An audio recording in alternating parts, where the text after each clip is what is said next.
Take crude oil and turn it into gas that we can all use. 8 refineries were shut down by Katrina. At this point, Charlie, only one of them has plans to go back into operation, and that could take 2 weeks. Back to you. There you have it. Latest on the gas prices. This is 5 Glubs in New York. Funny name, but you're an ass. He goes, Anthony, you can criticize the president all you want. Stop acting like you're such a free thinker and everyone is sheep. Your criticisms don't hold up, though, if they rely on visceral populist rhetoric and dull cynicism. That isn't my argument. My argument holds up. It's not based on visceral populist rhetoric and dull cynicism. It's based on the fact that thousands of people don't have food and water. Now, that whole criticism is based on the fact he wanted to say those words and he couldn't figure out how to get them in a sentence. We get it. You're smart. You. Yeah. We get it. You have a thesaurus. What? A thesaurus. I'm criticizing the administration for not acting quickly enough to get these people the essentials. I'm not even talking about getting them all out. I'm not saying why aren't they all in hotel rooms right now getting room service. I'm talking about food and water for these people that they know where they are. They know where thousands of them are sitting right now, and they've gone days and days and days without the essentials. Why is that populist rhetoric and dull cynicism, you ass? And I can criticize the president all I want. Of course I can. He's been dying to say dull cynicism. Visceral populist rhetoric. No one talks like that. You 5 Glubs. Yeah. You enjoy Yates humor. Yeah. You know what that post needs at the end? One man! Shut up, visceral populist rhetoric, man! Bill Burr in studio once again. You picked a great week to do the show with us. This has been the worst week trying to hype my shows. Everywhere you just can't escape this story. No. Yeah, and we have the horror, the destruction. Coming up at Caroline's this week, we got a comedian. Right. And the funny. Bringing the funny into the show today, Bill Burr. How was it last night? It was decent. Good. There was Hey, some there you people up go. here from New Orleans. This Really? guy was psyched, though. Everyone was giving him free shit. Wow. Yeah, he went to, you want to buy a CD? I'm like, oh, you're from New Orleans? Here, take it. He's like, no, I can't. And he's like taking the CDs, telling me, went around, he went to go buy some expensive cigars. You just had to say he's from New Orleans. It's just like, That's what it's all about. I think that's the thing. Work on a Creole accent. That's go what, around you New know, York. for a while it was, if you were from Oklahoma City, you got the free stuff, and then if you were a 9/11, if you were a fireman in New York City, I mean, you carte blanche, you get whatever you want. And now you It's just hip, say you're it's from hip. New Orleans. Yeah, it's hip to be from The New Orleans. disaster du jour. Well, there was one guy, I guess, drove up in, he took a I'm cab. practicing. What the hell? Give it a shot. He was a cab driver down in New Orleans, and he drove his cab up north. I saw that guy, Yeah. too. And they're offering him jobs to be a cab driver, and Yeah. amazing what they'll do for you if you're in a disaster and you make it out. More front pages coming in. The Chicago Sun-Times, Chaos and Misery. Des Moines, Desperation Grows, yes. A lot of papers going with that angle. Dude, it's not even a murder or the looting, it's the rape. Rape. That's just really just taking it to the not funny. Yeah, that just, It's I just mean, like- that's not even about, well, I need shoes, or this will blow over at some point and I need a plasma TV, or food. That's just brutal. Yeah. I mean, What a because the sex person, drive, huh? yeah, Yep, your chest in shit-filled water, and you're still checking out. you still like want to get Yo, laid. I'm on that. Give it up! Think of how awful that is. I mean, rape's got to be bad enough. But in that circumstance, you've already gone through hell. You've made it, it's like, I'm being raped now? I know. I'm Listen standing here, in shit it's water. got to be bad enough. You know, in room temperature with plenty of food yeah. in the Right. fridge. With Rape the is air already conditioner on. unsettling. Yeah. Nice TV's on or something. I don't- Just anything to distract you. I don't think people down there want to have just regular sex after not showering for 5 days. Ugh. Can you imagine? Yeesh. It's I need just a mess. I need all nice smells. I'm a nice smell guy. Smell of shit. You is think just- they should hang up some of those trees, those little car fresheners I can't in the Superdome? imagine, man. You got to be a sick fuck. Well, I think that's what they're getting at. Yeah, if you're raping in this, you know they're what, saying a lot of the people are drug addicts that don't have their methadone, don't have their heroin anymore, because there's a huge drug problem down there, and now they're just freaking out and going crazy. What are you using, cigarettes? No one's smoking probably? It's got to be awful. Yeah. Yeah, imagine your cigarettes running out. Oof, you got to rape. You're on your last... Shit. You're on your last one, and 30 black fellas come up and want it. You know, guys, it's my last. Yeah, and you make it on the front page of the Daily News. Let's go to Dustin, who's in Ohio. Dustin. Hey, what's up, fellas? Hey, man. Hey, happy birthday, Jimmy. Oh, thank you, man. It's kind of being overridden by other stuff, but no, September 2nd is my birthday. I just wanted to kiss you guys' ass for a second and kind of veer off this whole path that everybody else is going on. You guys are great. Thanks. I've been listening to you guys since you were on NEW, and all these guys are assholes, man. That's all I wanted to say. All right. Give me a car crash. No, that was fine. Thank you. Theo, what's up? Virginia. Hey, guys. Love the show. All right. I was thinking about the whole, looting aspect, and you guys could probably help me out with this. Why do we even care if they're looting? Isn't all this stuff, already written off insurance-wise, and couldn't we just let them run around and loot all they want so that we could focus more on saving people? I think it's about restoring order. I think that's more, it's not even the money or the monopoly someone's going to steal. It's about just restoring just complete anarchy. Law!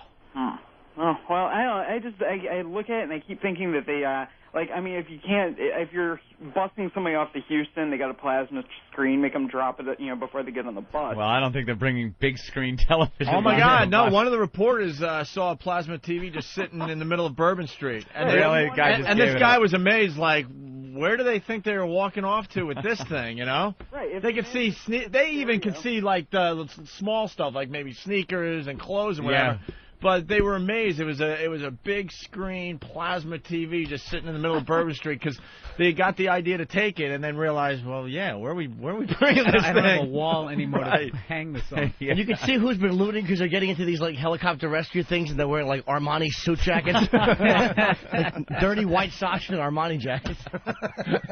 Plus, where are you gonna bring it? You're gonna show up to the shelter. You got a Circuit City shopping cart. This is all I can say from my house. Everything's still in the box. In the boxes. Yeah. You just got to raise it work, man, Let the Schwoogies loot. Oh, man. Jesus. What the hell's a Schwoogie? Is that I think it's a derogatory term for an African American. All we know is that our general manager in Boston used that term in front of us, and we've been using it ever since.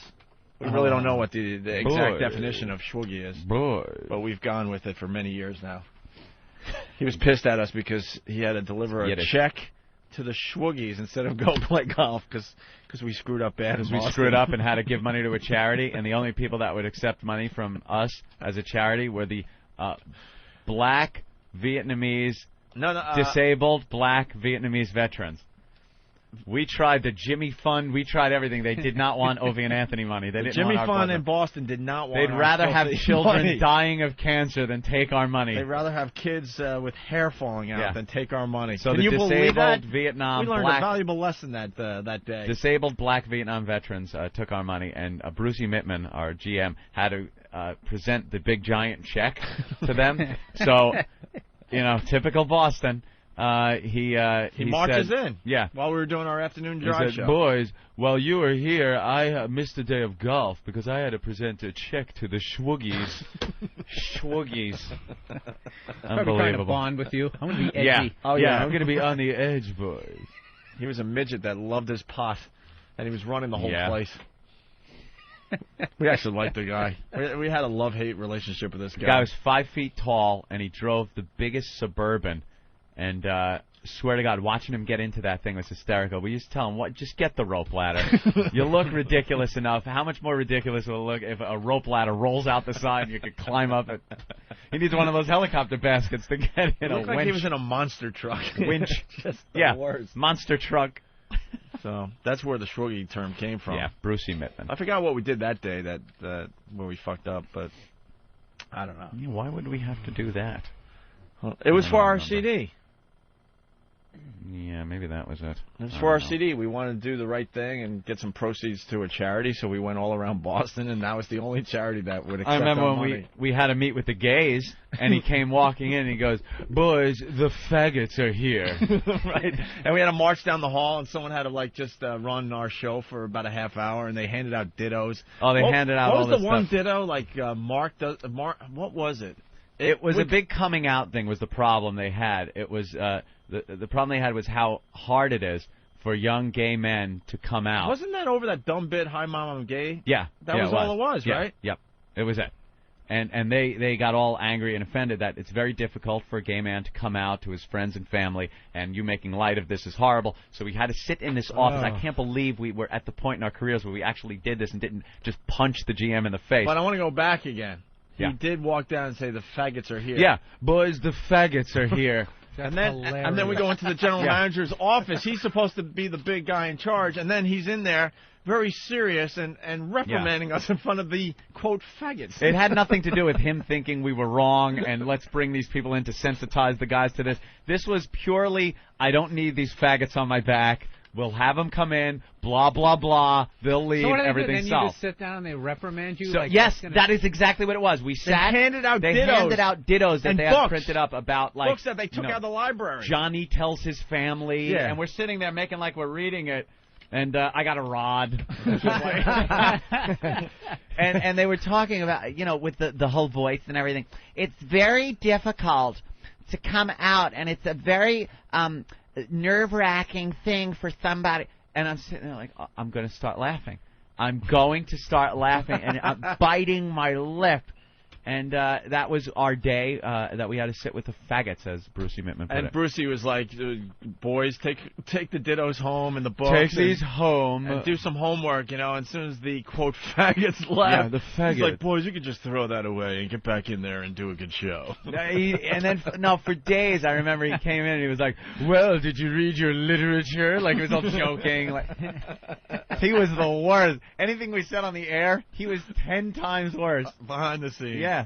And then we'd have to babysit his kids while we were trying to do a radio show. Bring his young son and daughter in and sit him down. "I've got a meeting, boys. Watch my kids." And they bring him in the studio, and we're trying to talk about dicks and pussy. Right. And you got two, pre-teens in the studio. As hot as that sounds. It became a show and tell thing. Anthony, I got our Dementor World CD, which I don't even think they sell anymore.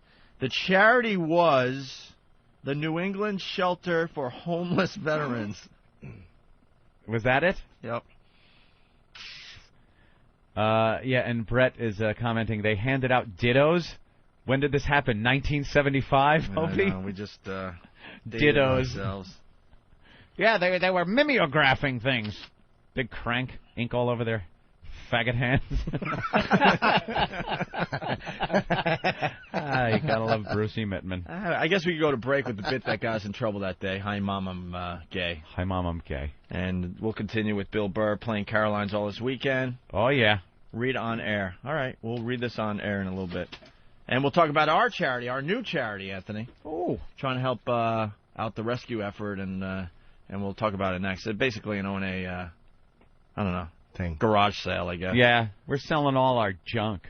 Yeah. Mm-hmm. But people seem to be interested in it. People like our junk. I brought some in. I brought in some laminates. What'd you bring?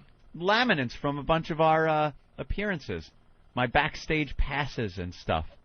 Figured, we'd sign those and throw them up. Trophies from your childhood. Right. I got my 3rd place on field day, the 440-yard dash. No, I don't. I have a 1993 Black History Month comedy winner. Oh, really? I won a contest in Red Bank, New Jersey. You really did? Yeah, it was like a Black History Month set, in a theater. It was like they had dancers, singers, all kinds of performers. It was like the Apollo. They booed another white comic. They were nice to me, but I was awful back then. I was running around with no shirt on stage and an orange hat. It was just what? No shirt. I was trying to be wacky, and it worked. Really? It was awful. An orange hat? Just I can't even. Jim Norton, the zany years. You're zany. Did you have rainbow suspenders? That would have been more dignified than the performance I gave that night. All right, we'll get Eric in here to see where we're at with the charity thing, okay? All right, but raising the tens of dollars. But first, it's Hi, Mom, I'm gay. All right, Bob, are you ready to play?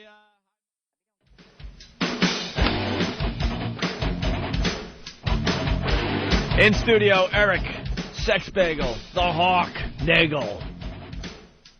Good introduction, huh? Hawk. Eric hasn't been around the last couple of days because he's setting up the O&A auction.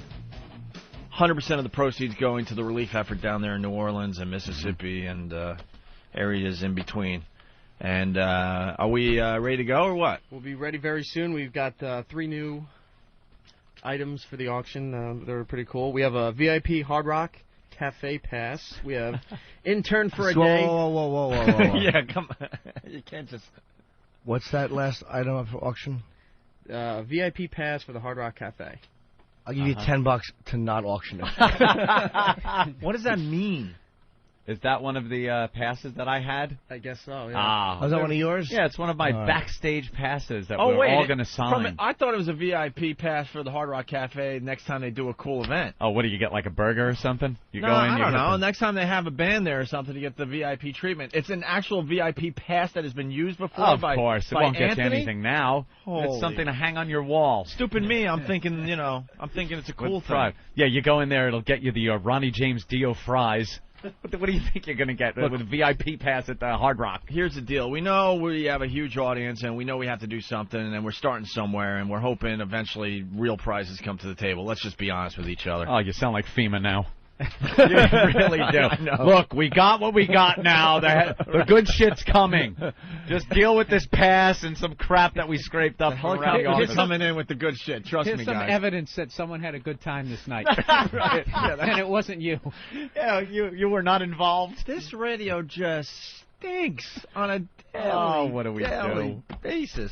I'm sure there's some more items. Hawk, what do you got? All right, what else you got, We're also offering intern for a day on the Opie and Anthony show. Intern for a day, so they get to come here. Yeah, dear Lord. They get to come in here and help us out and work for nothing. Yes. Good. You won. Get me some coffee. Right.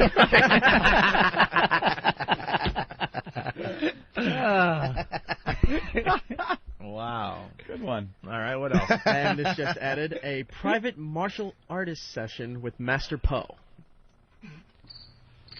That's great. What's the matter? You couldn't get a rape in the Astrodome to give away? I wish I could remember Superdome, Astrodome. No one's getting raped in the Astrodome. Hey, someone get my dirty inline skates. What? You're going to auction those off? Yeah, might as well. That's good. I have a bag of garbage at home if anybody wants that. Just get rid of the shit that none of us don't want to use anymore. I got a hat that I wore once. I was thinking, like, auctioning these off would be a dumb idea, but after the prizes after the crap we've brought in? All right, I'm going to auction these off. My inline skates that I've used to come to XM for the last year, and also went to NEW for at least a year before that. These things stink. There's a crack in them. They're falling apart. What's that supposed to be, some kind of sick joke? But we'll throw them up there for auction, okay? And we'll all sign them. This is the way I went to work for like a year. There you go. Nice. We might as well just bring all the shit to the table. There's 8 wheels that have been trekking through dog shit and human spit in the streets of New York and garbage juice. And they smell pretty good, too, because, besides coming to work with these, I also do endless loops around Central Park. So here you go. Here, add this to your auction.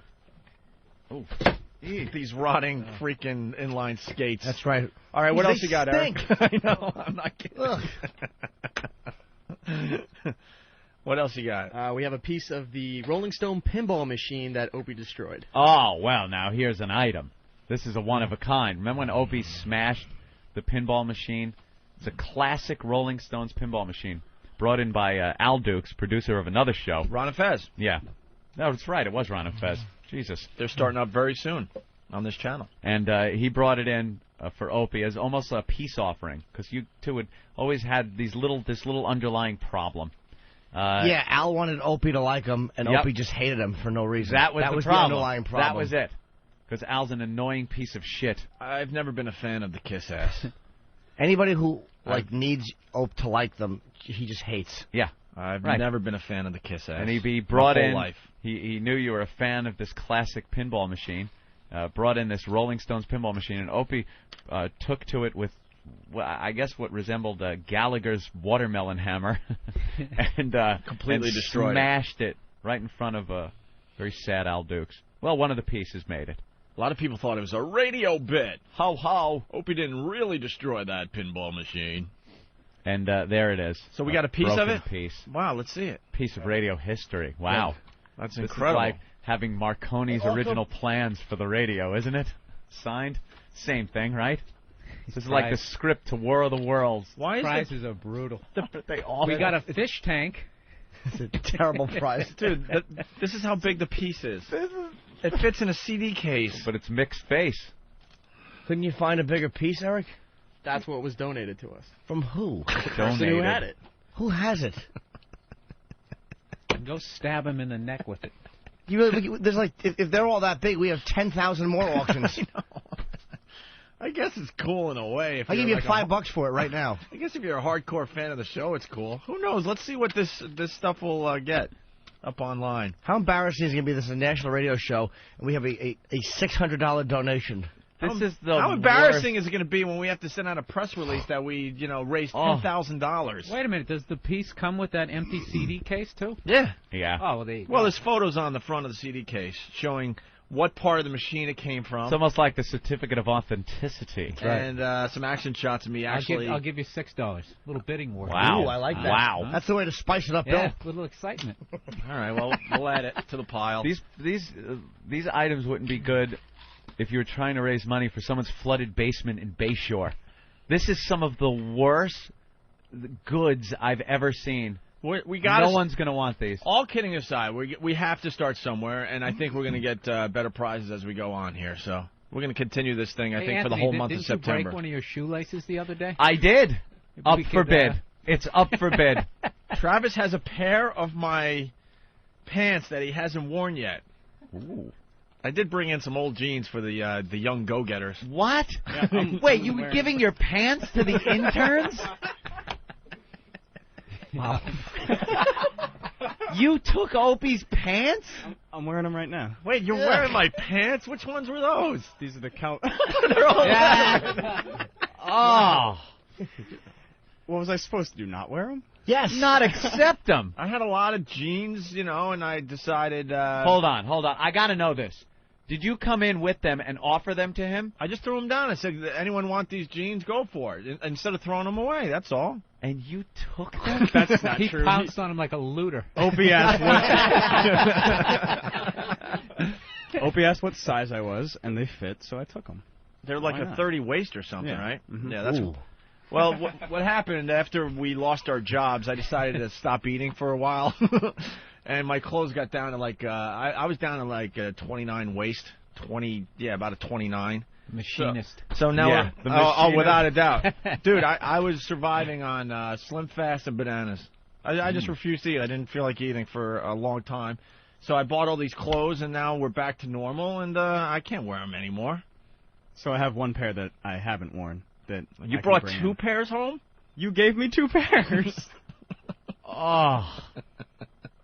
Do you walk around, you kind of feel like these are Opie's jeans? Yeah. Yeah. Like I'm wearing the boss's jeans. So you're going to bring them back in? Yeah, I'll bring the other pair in. All right. I'm going to keep these because I like them. And I cannot wear your other people's clothes. No, and I can't have other people wear my clothes. They wanted me to bring in the Periwinkle shirt. Bring it in. No. That shirt is not famous.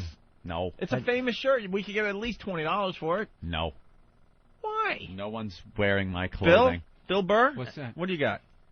I'm just thinking of the thought process you had at your apartment going, am I going to give these to homeless people? Don't you just... No, I'll bring them into work. I didn't... I'm sure somebody wants my old... You bring in these like guys underwear, too? These guys are one step above homeless. I thought I'd help them out. Was it just pants? A shirt is okay, but like that's like your pants. All your cranky ass against it. Yeah, all the cranky ass Opie had rollerblading in 95-degree weather. He's out of underwear. He fucking cowboys it for one day. He did. That's what he said. I mean, it's just nasty. I have worn those without underwear.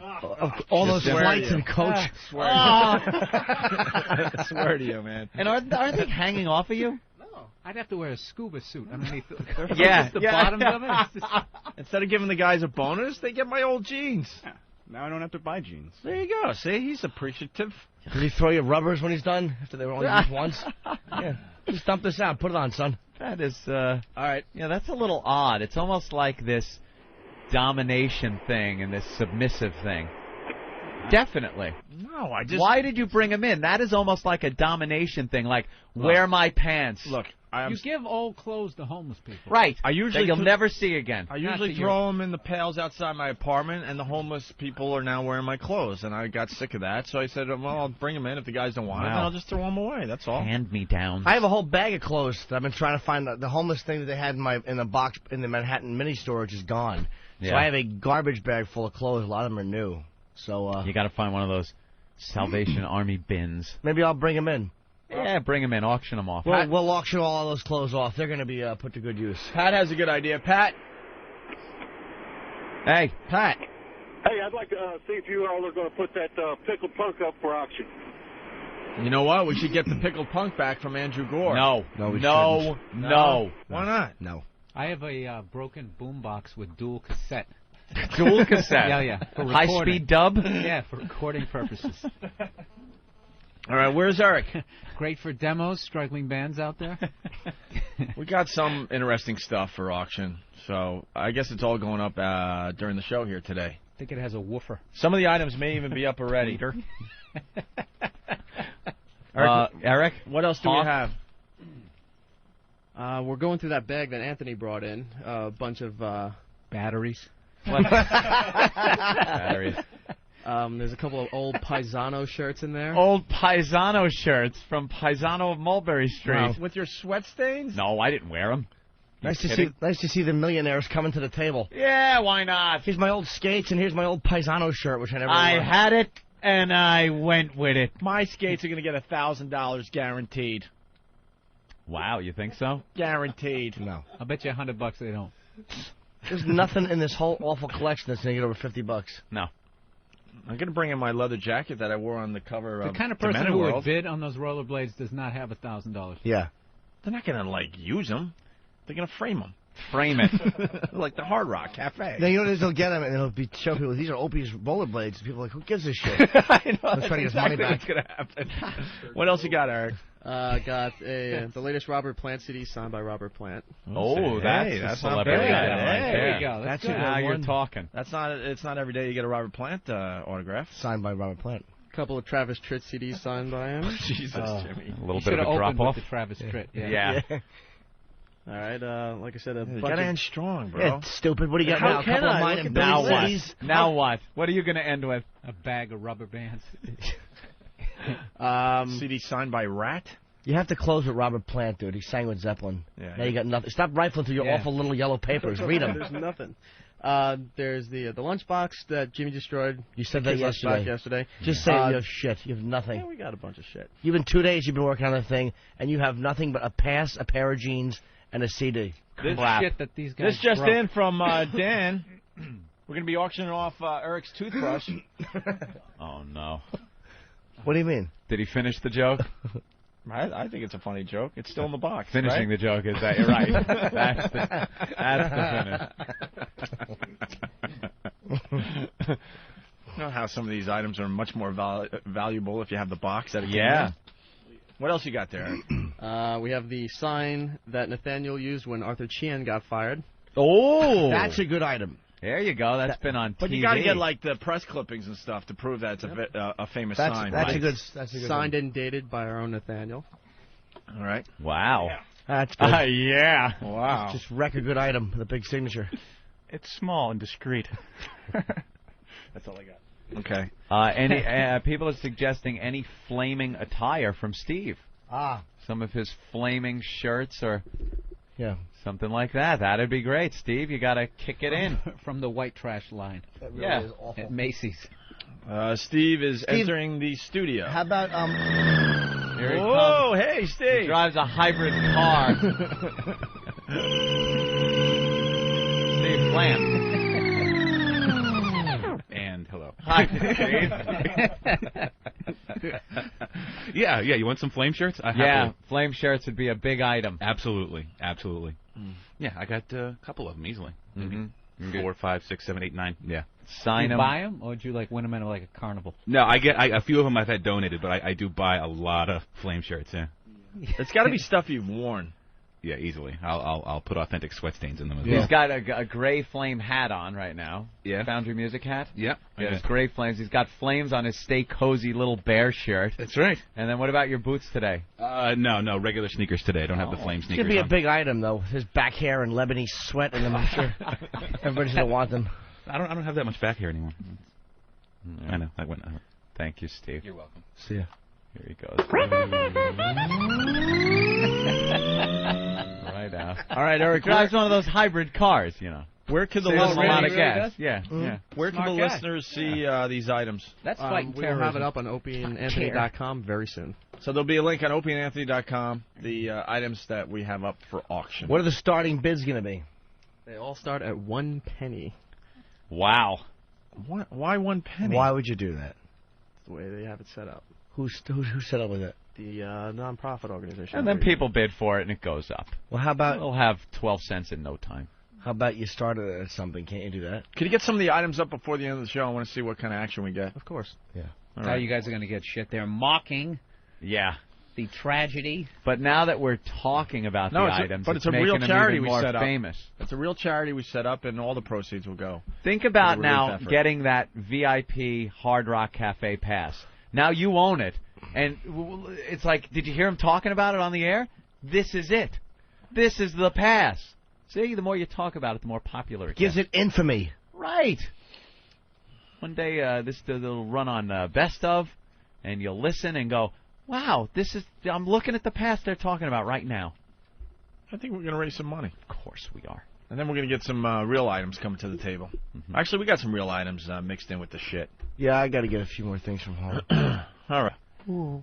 We'll take a quick break. We got Bill Burr in studio playing Caroline's this weekend. And Friday, Saturday, Sunday. People. I think when we get back, we're going to do Bombs and Flubs Volume 3. I love this. And do you guys want to play the sex offender game today? Ow. Yeah, this is brand new from one of our favorite websites now. Don't say the website yet. No. Shh. We'll talk about that in a minute. TheBullet.com. Oh, you said it. Now everyone's going to go there, and we're not going to be able to log on. All right, Anthony, it's Paisano of Mulberry Street in the heart of Little Italy. Oh, you're going to love Paisano. Right out there. You could dine right out on the street. You could people watch. They got the tables out on the sidewalk. You're going to love it. They got huge portions over there. Paisano, one of those classic candlelit restaurants. You want to go inside with your date.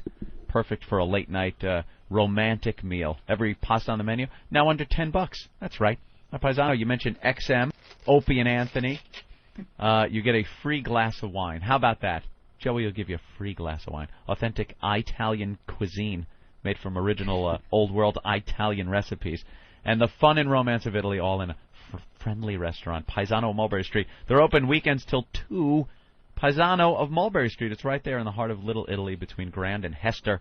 Call them, 212-965-1188. 965-1188. Paisano of Mulberry Street. Like sand through the... All right, lots of action in the studio today. Bill Burr playing Caroline's all this weekend. Friday, Saturday, Sunday. I think I'll be there tonight, Mr. Burr. Okay. And I got to thank, by the way... You'll get to see my hacky looting bit. You got a looting bit? Oh, everybody does at this point. Yeah. Very good. I got to thank the people that responded, by the way, to my website request. Thank you all for the nice responses. People I asked to update it, and they responded, so thank you. What's up with the picture you showed us? I have a urinary tract infection. I know it happens. And it was really burning last night. I was pissing, and it felt like a little ball of fire coming all the way up my urinary tract. Doesn't that happen to chicks? Normally. Yeah, I don't know. Got a girly disease. He really does. I don't know. But I feel fat. Were you fucking someone that gave you this? Maybe? I don't think so. Do you have to drink cranberry juice? I've been nonstop with the cranberry juice. But I went and bought this stuff. I thought it might be gonorrhea, but I'm like, well, I haven't gotten laid, so it couldn't be gonorrhea. I just got tested.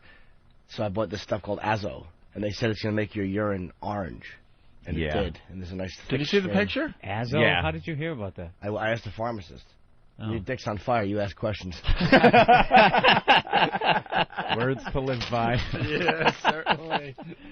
It just sounds like a wacky name. Yeah. Azo, for when your dick is on fire. Yeah, that shit hurts though, huh? I always worry. Of course, you panic and you think it's VD or something. But I was talking to actually Marina at the cellar last night, And she's like, well, does it feel like you can feel it tracing through the entire urinary tract? It feels like, on a much lesser level, almost like there's something with its claws hooked into that soft tract skin, and as you're peeing, you can feel it like scraping along the sides. Clawing down? Yeah. And you can feel like this little hot ball of, I can trace the whole tract of it. That's urinary tract infection. That is horrible. That's just wonderful. Hey, and I have a bad foot. Yeah, and you got a bum foot. He's got a ski boot on today. What's with the boot? Like, what does the boot do? Keeps us from moving. It does? Yeah. It's immobilized? Yeah. Isolated. I'll mobilize you. I went to a... You're a mess, Jimmy. I have a grade 3 osteochondral defect. A whole bunch of shit.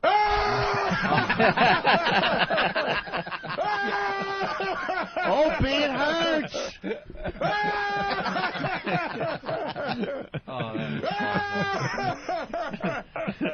Does anybody? Do you guys know? Anthony, you might understand this. This is what I got. Sagittal and coronal T1 weighted images were obtained. Oh, okay, this is the MRI results. What? This is the MRI. You'll understand this. There is a grade 3 osteochondral defect at the medial aspect of the talar dome, which is kind of like Bill said it might be, but it's closer to the talar dome. And it's measuring in length and width. The bed of the defect demonstrates subjacent marrow edema. The defect demonstrates T1 and STIR hypointensity, indicative of partial osteo and croatic fragment. Stop whining. Subtalar and midfoot articulations are intact. Anterior, medial, and lateral group tendons are preserved. There is chronic Achilles tendonitis. There is a sprain of the anterior talofibular ligament. The collateral ligaments are otherwise unremarkable. Well, no shit. The sinus, tarsi, and tarsal tunnel are patent. The plantar fascia is intact. Oh, it is? Yeah, and that was something we weren't too sure about. Yeah, I didn't think after hearing all the other stuff it was going to be intact. Oh, you know, I could have just read the synopsis. You're right. Can we interrupt for live Bush? Oh yeah, of course. Mike Bush who's in charge of Northcom, General Ronald Ray, who's it's water. Our active duty general on the ground in Louisiana as well, and Mike Brown is the head of FEMA. There's a lot of aid surging toward those who have been affected. Millions of gallons of water, millions of tons of food. Making progress about pulling the people out of the Superdome. There's an issue right now at the Convention Center in New Orleans that General Ray briefed us on. Pulling people out. Trying to get food and medicine to the Convention Center. I got nothing. Working with the governor and the Adjutant General and the mayor. He's like Brando. He won't read it beforehand. He just kind of know. Of the newly arrived MPs to secure the site so that the food and medicine and water can get in there. A lot of people working hard to help those who've been affected, and I want to thank the people for their efforts. The results are not acceptable. I'm heading down there right now. I'm all sort this out. I'm looking forward to talking to the people on the ground. I want to assure the people of the affected areas and this country that we'll deploy the assets necessary to get the situation under control, to get the help to the people who've been affected, and that we're beginning long-term planning to help those who have been displaced, as well as long-term planning to help rebuild the communities that have been affected. He's reading his Iraq speech. Looking forward to my trip down there, and looking forward to thanking those on the ground, and looking forward to assure people that we're on top of this situation, and we'll help people who need help. Thank you. Thank you. Wow. Nothing. Although I do think he's probably an awful people, because even a dumbbell like this has people who are actually making these decisions, who are in charge of these divisions, which is not him, and they are just incompetent. It's more these people than it is Bush. He's not going to go to New Orleans. The MPs hit. If he wants to impress people, he should be flown into the Superdome. Oh, there you go. Yeah, that ain't happening. He should speak there. He'll either go to the Houston Astrodome or Mississippi. You're right. He's not going to Houston. No. All right, then it's Mississippi. Yeah, you can't go to Houston. Mississippi, then. It'll look bad if he doesn't go somewhere near New Orleans. Yeah. It'll just, people will go, look at this motherfucker. Can't even show up. He'll go somewhere real, maybe the airport, you think?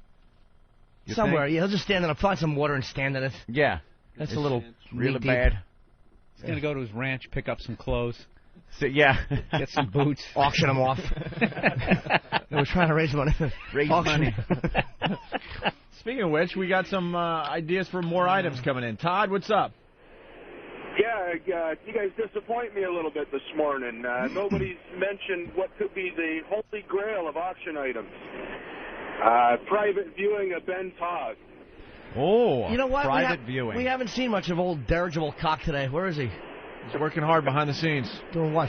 Thanks, guys. Punching out. All right, let's say hi to Dave in Indiana. Dave. Doing what? Hey, boys. Hey. Little Jimmy. John. You guys want to take that show on the road? Why don't you auction off a show at somebody's house? You know, Punching out. You know, it's an old bit, but it's not a bad idea. Yeah, that'd be great. I guarantee you guys would get some good money for that one. Oh, that'd be awful. Can you imagine, though, if it's some house in the middle of nowhere? All the money disinfecting it so Anthony will walk into it would probably cancel out the auction money raised. Like I'm going into someone else's house? You're going to have to make it look like the house in E.T. Really? You're going to wear a beekeeper suit. Be the DJ in the plastic bubble. Right. Got to sit there at the kitchen table with that sticky grape juice circle Oh, from the of kids' course. drink. I'm supposed to sit on his couch? We should think about it, though. It's not a bad idea. Oh, keep thinking. Yeah, especially if it only gets like $400. No, yeah, we would have to have a minimum, a minimum of $1 million. That's right, because we're fancy people. And we need equipment where I could broadcast from the Escalade in his driveway. As you guys go into that petri dish. I say we at least think about it. Hey, I'll auction this off. However much people think I should pay for Anthony to sleep in my bed for a night. Whoa. Oh my God. If you're in it. How does everything become a homo joke on this show? I don't know. And what it is. We've just given up. Bunch of faggots. You brought the homo to the show, and we just... I didn't bring the homo to the show. There was no homo on this show. There wasn't much homo before gay. you. Your signature bit was people saying I'm a faggot on the radio. What are you talking about? We would go down that road just quickly and with a little cuteness to it, but you brought the full homo to this show. That's not true. And we gave up, and we can't... Yeah. We can't hold you back anymore. You're the one gallivanting backstage with dittos and things of that ilk, reading their literature, learning. You brought the homo to this show. I did not, but there's a good thing on Rent Boy here, where it's the book you brought in. I brought this in. Rent Boys. This is really hardcore gay literature, not badly written, if you have to know. And I would make the interns read it. That was a punishment cover. Good answer, Bill. The punishment was that they had to read a chapter of Rent Boy. And it was actually an idea I got from a girl who gave me that book. It's something we obviously did before you joined the program. Someone is attracted to that. Look at that photo. Well, I think we should sign that and auction that Rent Boy book off. Oh, that's a big item. Right. I think so. The Rent Boy book. It has been used on the show. It has been. All right. Good morning, America. Foreign countries' mixed reactions to the hurricane. Good morning, Charlie. As you say, the devastation caused by the hurricane dominates the news. This is just one of the headlines here in Britain. Anarchy in New Orleans. A lot of sympathy being expressed, but also a certain amount of gloating. Today, German TV described chaos and anarchy in the U.S., noting that these are images you'd expect in a third world country. Powerful friends like Germany, France, and Japan have offered assistance, and not so powerful friends, including nations the U.S. helped during the tsunami, have offered what they can. Pope Benedict prayed for the victims of the flood, and he was not alone. In Havana, Fidel Castro led a minute of silence before gaveling the Cuban parliament to order for a resolution attacking the Bush administration on Iraq. Castro's close friend, Venezuelan President Hugo Chavez, offered cheap fuel and aid to the disaster area. Last week, Pat Robertson said the U.S. should assassinate him. This week, Chavez took a swipe at President Bush. King of vacations there at his ranch said nothing more than you need to flee, he said. Islamic extremists are even nastier. One website gloats that Private Katrina has joined the global jihad or holy war. With luck, it said, oil prices will hit $100 a barrel. One of the more interesting reactions comes from the Netherlands, another flood-prone country where engineering experts say if the U.S. had a system of levees as good as theirs, lives could have been saved. Charlie? Great. Why don't you send some wood shoes over here? The rest of the world should be smashing the response to this. That's funny. What? Wood shoes. The wood shoes joke? No? Yeah, those cute wood shoes. I know. All right, I tried. There you go. Ben what were you just saying? handed something over. What is it? I know. We're looking at front pages of papers from across America. Frustration boils. That's Baton Rouge, and another desperate SOS coming in from Las Vegas. SOS. What an embarrassment this is. The whole world is watching this abysmal response to a tragedy right here in this country. And loving every second of it. Yeah, and you know what, though? The U.S. sticks our fucking noses in everywhere, and at times that's great, but when shit happens here and you can't take care of it, don't expect the rest of the world to be sympathetic. Wow, there's a fire burning there, huh? That's a biggie. Where is that? I don't know. New Orleans. Somewhere in, let's go to Steve in Wisconsin. Steve. Yeah, 0-8, Little Gem. How you doing? Hi, fella. Hey, I was just calling to say I heard Sirius is going to donate 4 Sirius satellite units so they can plug up the levee today. That's very funny. Very good, buddy. Ed in Oklahoma. Ed? Hey, man. Hey, man. How's it going this morning? All right, Ed. Hey, I was wondering if you guys heard about the Oklahoma City DJ that got fired yesterday for this kid called him collect from the Oklahoma City County Jail, told him that he molested a 5-year-old girl, and the DJ told him, well, why don't you take a shirt and hang yourself? The kid did, and they got all over the DJ and fired him.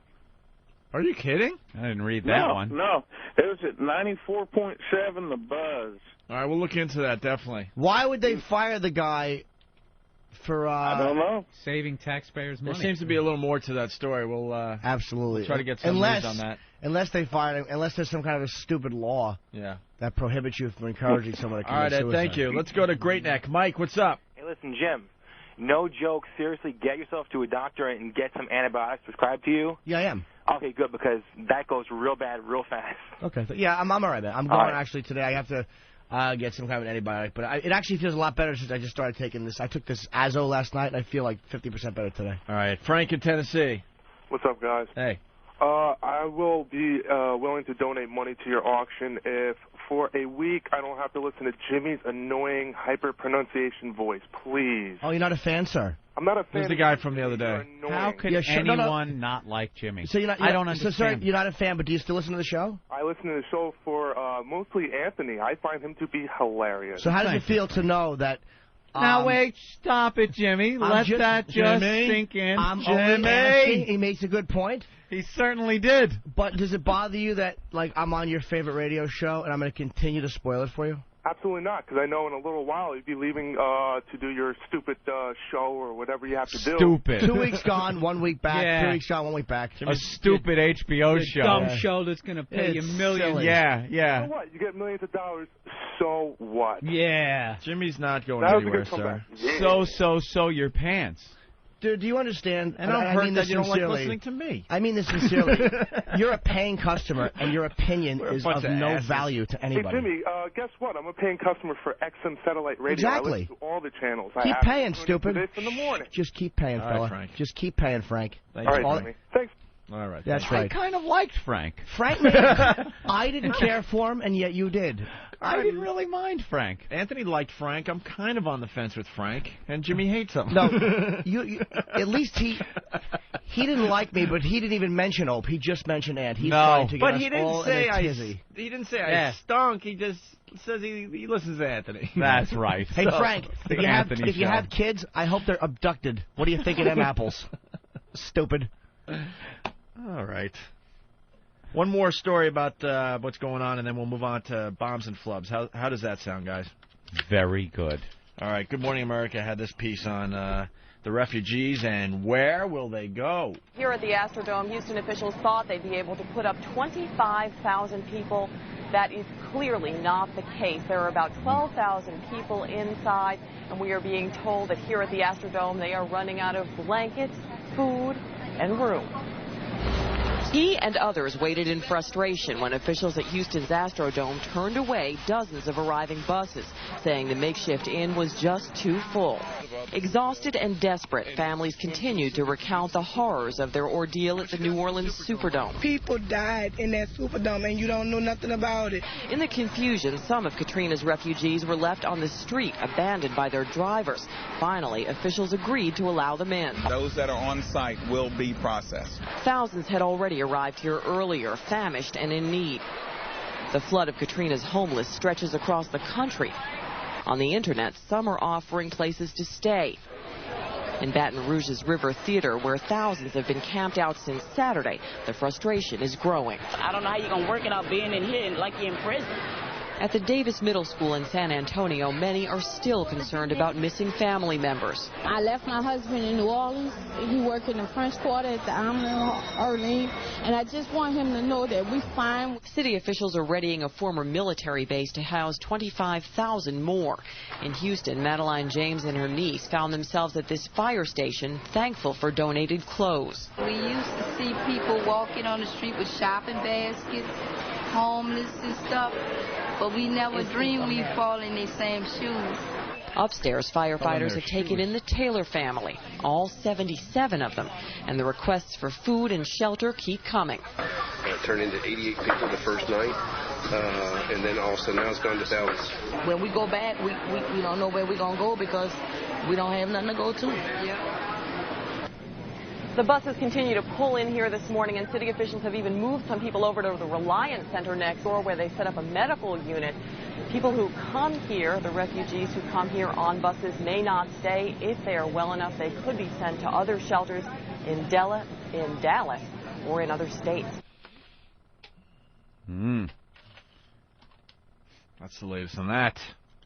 Doesn't sound good. Bush is heading to an understatement, huh? Mobile, Biloxi, and New Orleans. He's taking off. He's on the helicopter? He's taking off. Or is he just taking the helicopter to the jet? Air Force One. Yeah, that's just to get him to the old plane. Yeah. All right. Good luck to you. Godspeed. Want to switch gears? Yes. All right. You want to do bombs and flubs? All right. Jimmy, are you annoyed? That guy Frank. I swear to God, I want to sink my teeth into his face. I know you do. Just bite him. Yeah, what I hate about people is I hate their anonymity. Again, I know they're out of state and they can't come in here. It's just a frustration because I'm used to dealing with people face to face as a stand-up. Yeah. And if a guy heckles you, you address him and you look at him. And I hate the anonymity. Yeah, these like the guy, what was his name? Cocksuckers languish in. Steve from Yellowstone. Like that guy. Exactly. The anonymity that there. Pussy. I think that's bastard. the over-enunciation that drives Frank so crazy. Right there. Hey, Frank, I swear to God, I hope your wife loses one of her tits. I swear to God. I hope that you have to. I hope you have to tell her that half a bra looks good and you still love her, while your friends laugh behind your back. You might be taking pleasure in the fact that he got under your skin, though, sir. Oh, I don't care. I don't play a psych game with people. He irritated me, and I want to bite him. And you're an anonymous motherfucker, and I hate you. Drunk driving accident for your kids. That's what I say to you, fucko. Let's play bombs and flubs. Wow. I'm not even kidding. I'm not trying to be funny. No. A drunk driving accident, and their little bodies dragged out. One shoe in the back seat. Little patent leather buckle shoe. A patent leather shoe with what looks like cranberry sauce on it. Is that enunciated well enough for you, shitbag? The little buckle and the little sock with the ruffle at the top. Yeah. And a hole in it where that toe would have been if it didn't come off in that fucking door hinge. Oh, God. What's wrong with you guys? I'll be at Caroline's this week. Yeah. Yes. All right, bombs and flubs. We'll start with bombs. How's that sound? Bombs. Of course, Bombs. these are the comments that at least one person in the studio thought were funny. And the rest somehow just didn't see the humor, maybe weren't listening, but it really it bombed. And most of the listeners hated it, too. Of course they did. All right, so here's the first one. Who is it? Who gets the first one? It's from Anthony. God damn it, I have a lot of bombs. I throw a lot of shit out on a daily basis. Let me tell you Not something. all gonna stick. Let me tell you something, Anthony. Yeah. Your only bomb. No way. In Bombs and Flubs Volume 3. Come on, I got plenty. This is your only bomb represented here. Here's Ant. What's the deal? They bandaged it up. He just had to wait a while. They took some x-rays. And he's going to call in like a couple minutes. He's just going into Dwayne Reed, to get a prescription filled. It took him a while because his hog donated blood for all the victims of the London bombing. Nothing? His hog donated blood for all the victims of the London bombing? Well, it was a little wordy. Yeah. All right. Imagine him saying it. Jot that down. All right. And we added put a tone. Yeah, we added a tone so you know we're back live. I like how quickly you realized you were bombing. I knew it as I was saying it. As it was coming out of me, I was like, this is going nowhere. And the reason in my head? Too wordy. I absolutely knew why that bombed. His hog donated blood to the victims of the London. Victims of the London bombing and blah, blah, shut up. You're just running to the end of the sentence. Oh, I just want to get it out of there and cover it up. That was the day Ben didn't show up for work because he got hit by a cab, by the way. It was one of the days? one of the many days he didn't show up for work. He's been much better lately, though.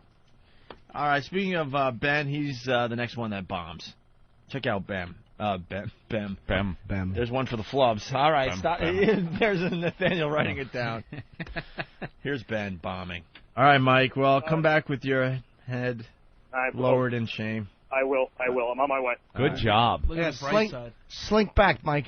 Look at the bright side. You got the guy that made his terrible wow flyers going around Times Square. That guy from yesterday, the crazy guy that was in here. Those terrible flyers. Well.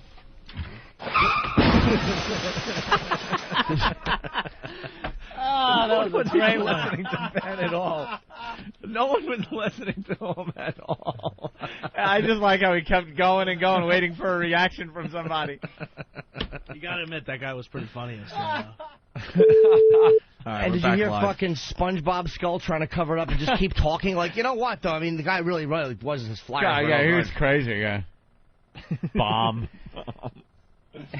Little fucking trick of, like, when it bombs, you know, you turn it into a serious statement quickly. Sure. Yeah. I never meant it to be a joke. But, I mean, I heard he really worked hard on them, you know. Never meant it to be a joke. All right, the next one is from old Jimmy Norton. Uh-oh. Jesus, how the hell did you find one of these? Oh, look. Yeah. What's wrong, Jimmy? No, it's got you passed. But what? You made us all look. I'm sorry. Did I ruin it? No. What? Jimmy? No. There was just something that said Bitter Ant. That was the name of the product. I was just thinking that thing. Me when I'm all bitter? Yeah, but it just doesn't hold water. That one bombed in theory. Bombed well in advance in your head before it ever came out. Yeah, I knew that was going down. You knew. I just love hearing, like, as you lose confidence as it starts to bomb, yeah. You start off, like, really decent volume. Yeah, that's kind of like the guy, you know. You just become this fucking little 4-year-old. I want some ice cream. All right, the next one is from Rich Voss, bombing on the Opie and Anthony program. I want to be on the cover of Tiger Beat with, like, a white bathing trunks with the lining torn out. Yeah, nice and wet. How about the cover of NAMBLA Weekly? I think that was necessary. That was a good line. I didn't hit the button. Don't look at me. Is there a NAMBLA Weekly? NAMBLA? Yeah. NAMBLA. NAMBLA Weekly. No, it was just an awful attempt. Yeah. Watched that was like a really inside thing, and he knew what NAMBLA was. Fucking dope. I'm educated. All right, the next bomb is from old Jimmy Norton again. Oh, no. She said that if Andrew gave him the pictures he took because you smashed her camera, she would give him a blowjob in exchange. You want a blowjob today, Andrew? She offered. No. He didn't accept. She would definitely do it for you. Yeah, she certainly would. Oh, no. And then she said, even if you don't give me the pictures, I'll give you a blowjob. Those nice ratty teeth where's that wrapped finger? around it. You should have sucked her butt, too. Jimmy. right, let's get Sandy Kane in here. I didn't even know where the bomb was. Yeah, there. I don't get that one. It was even if she doesn't give you a blow, you don't bring the picture. She'll give you a blowjob. Yeah. This is a mild, weak attempt at humor. All right, that wasn't that bad. That's right, Than. You piece of shit. This one is titled Ben. So Ben's bombing here. Then it says Voss impression. Does Ben do a Voss impression? Wow. Ben doing impressions? And then it says, gotta be good. comma, Jim Flub. Okay. Let's take a listen. That one made page 6. Yes, it did. One of Ben's parties actually got into page 6 in the paper. About the celebrities that were there and Voss. Voss. Hey, it's Voss. So. Oh, Jesus, I'm out of here. Why? Nothing wrong with a good birthday bomb. Car crash. No. Not even. You're in a category all by yourself, man. That's not even a car crash. That's just a cake falling off the floor and thudding. Falling off the floor? Yes, because the house was turned upside down in a tsunami. Falling off the floor. The cake fell off the floor. Candle right through her head. A bomb and a flub, all in one. That's stupid Ben doing that Voss impression. Hey, it's Voss. Hey, little boy. Yeah. That was his Mark Perino impression. Terrible. Hey, it's Voss. And that's when you know you're doing an awful impression. You have to say the person you're doing. Hey, I'm Bill Clinton. It always starts with hey. Hey. This is the guy I'm impersonating. He claps his little fat hands. Hey. Hey, little boy. Just laughs. One little fat-headed addict alone with his merriment.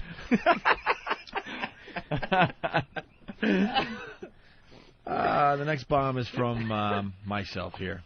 All right, I'm prepared to bomb. I'm not even going to play this game. Don't prepare. So I was going to go, Jimmy's not on the South Beach diet. He's on the South Bronx diet. Hookers and losing weight. And yeah.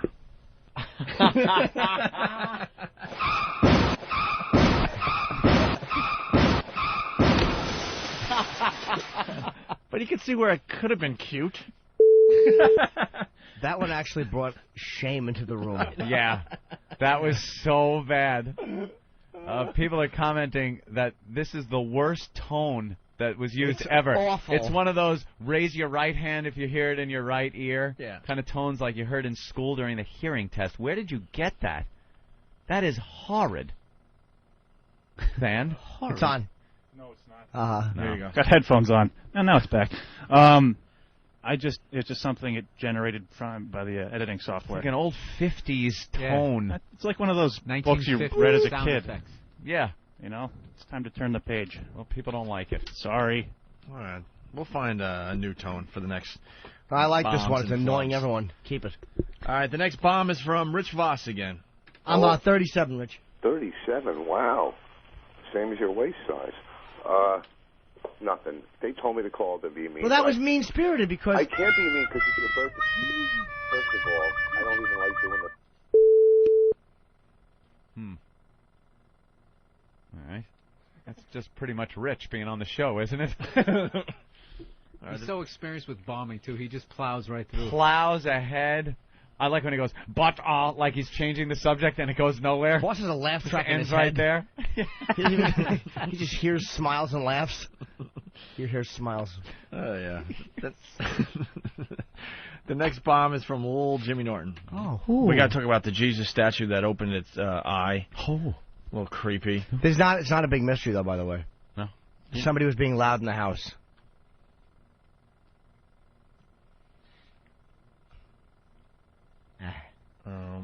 It stinks, and I don't like it.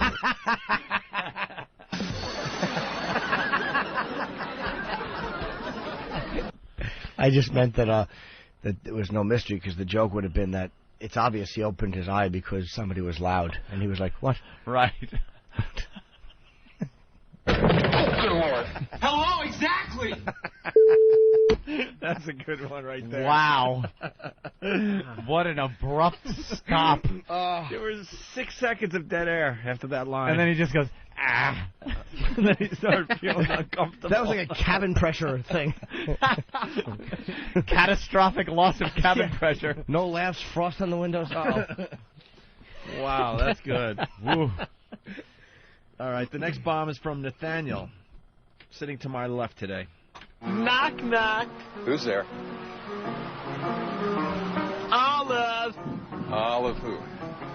I love petting puppies until they die. That's all right. No? All right. Nope, you might want to pet yourself there. All right.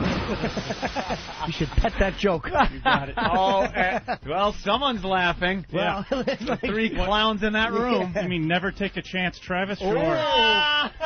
Enjoy anonymity, stupid. Oh,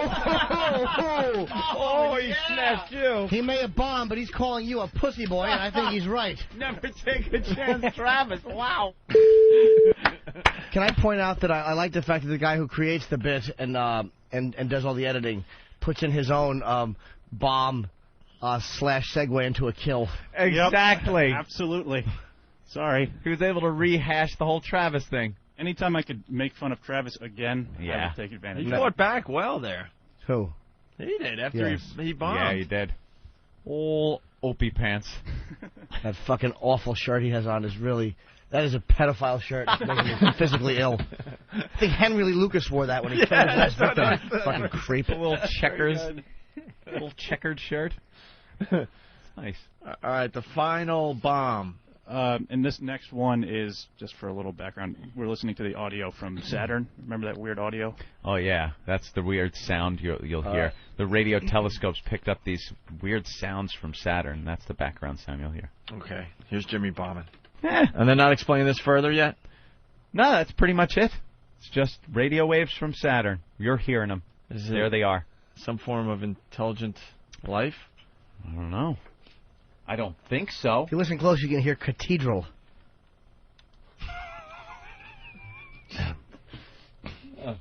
Cathedral. So that's an ongoing story. That's your science lesson for the day. From Popular Science. People want that audio. Where the fuck can I get that audio? That's creepy as hell. Any Nine Inch Nails album. Yeah. All right, let's go to Greg in California. Just go to fark.com. That's where we found it. Yeah. We should give Fark a good plug. Yeah, that came off of Fark.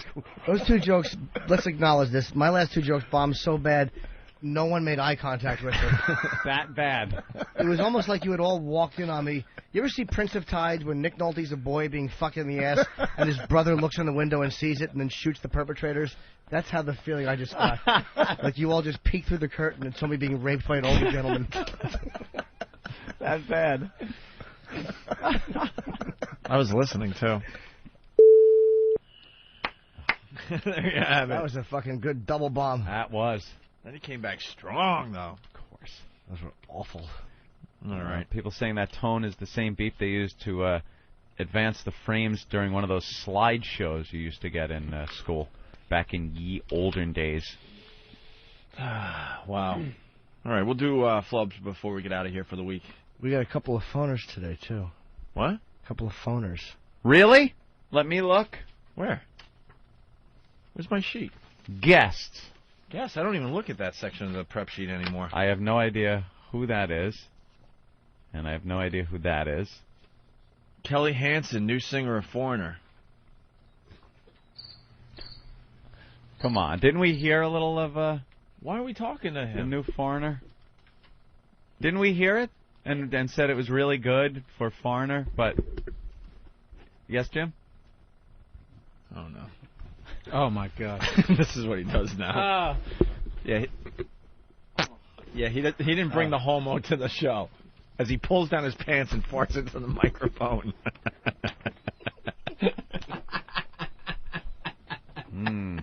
Didn't need to see that. No. Yeah, now he's You're just right, pulling Jimmy. his You're pants right. down. It's not gay, though. It's a bunch of men sitting around being men. Now he just pulls his pants down and farts into the mic without that His pesky hairless material. Asian ass. Yeah. That's how he takes leaks in the bathroom now. Oh, like he a little kid. walks up to the urinal and will pull his pants down to his knees and start peeing like he's 6-year-old at Shea Stadium. And it's not just us that go to that bathroom. It's other people on the floor. So there's strangers in there. Mm-hmm. Let them look. It's an eyeful. All right. I don't know what this is about. Jason in Florida. Jason. What's up, guys? Happy birthday, little Jimmy. Thank you, Jason. Okay, assault on the media went terribly wrong yesterday. Horribly wrong. I was doing, we'd all said, of course, Rick and Bubba, which we all know, which is hardcore down here. We were going to do them, the local TV station, plus the radio station. Rick and Bubba's security tackles us dead center before we were going on the air. You got blocked from going on the air to do an assault on the media. Oh, it was, I mean, I'm talking knee-deep right in the legs, and they popped us hard, their security. He's basically saying nothing happened. I know. Yeah. And what? Well, spent the night in jail and have just been released about 8 minutes ago and heading home. Why were you in jail? For what? They said we were trespassing on private property. Were you? No, it was they were doing a relief, and Rick and Bubba had set this up with the TV station and the local radio station, and they had been talking about it since Monday, and we figured, why not? Who's Rick and Bubba? I don't know. Rick and Bubba's they're big down here in the South. Oh, I'm sure they're hilarious. They must be huge. Their security, no kidding, it was 3 of us. We had our signs. All right. T-shirts, and they tackled us dead center. How many security guys they have? 18. Did they? Yeah, I'm sure they did. All right, thank you, Jason. Congratulations. You got the name Rick and Bubba on our show today. No. Hey, big fan down here, guys. All right. Rick and Bubba. No one has 18 security people, sir. That's got to be a hoot. No, listen. They're Rick and Bubba. They're huge. You get it, Rick and Bubba. Thanks, Jason. I bet you Cooter does the weather. That's probably a funny show. Yeah. Speaking of the assault on the media... Rick and Bubba, tune them in, give them a listen. The assault on the media contest for August is over, Anthony. Mm-hmm. And the winner is Stephen the Lion Man in Alabama. Right. His video will be up on opieandanthony.com, the winning video for the month of August. Steve wins a MiFi portable satellite radio from myradiostore.com. He also wins dinner with E-Rock at Paisano of Mulberry Street in part of Little Italy. What a prize. He also won a trip to the studio to watch the show through the glass. Through the glass. Not in the studio. He also won a pair of tickets to see Bon Jovi live at the opening night of the new Nokia Theater in Times Square. And finally, Stephen the Lion Man in Alabama, the winner of the Assault on the Media contest for August, has won 30 days free video game rental from Gamefly.com. Congratulations to Stephen the Lion Man in Alabama. Congratulations. The winner of the Assault on the Media contest for August.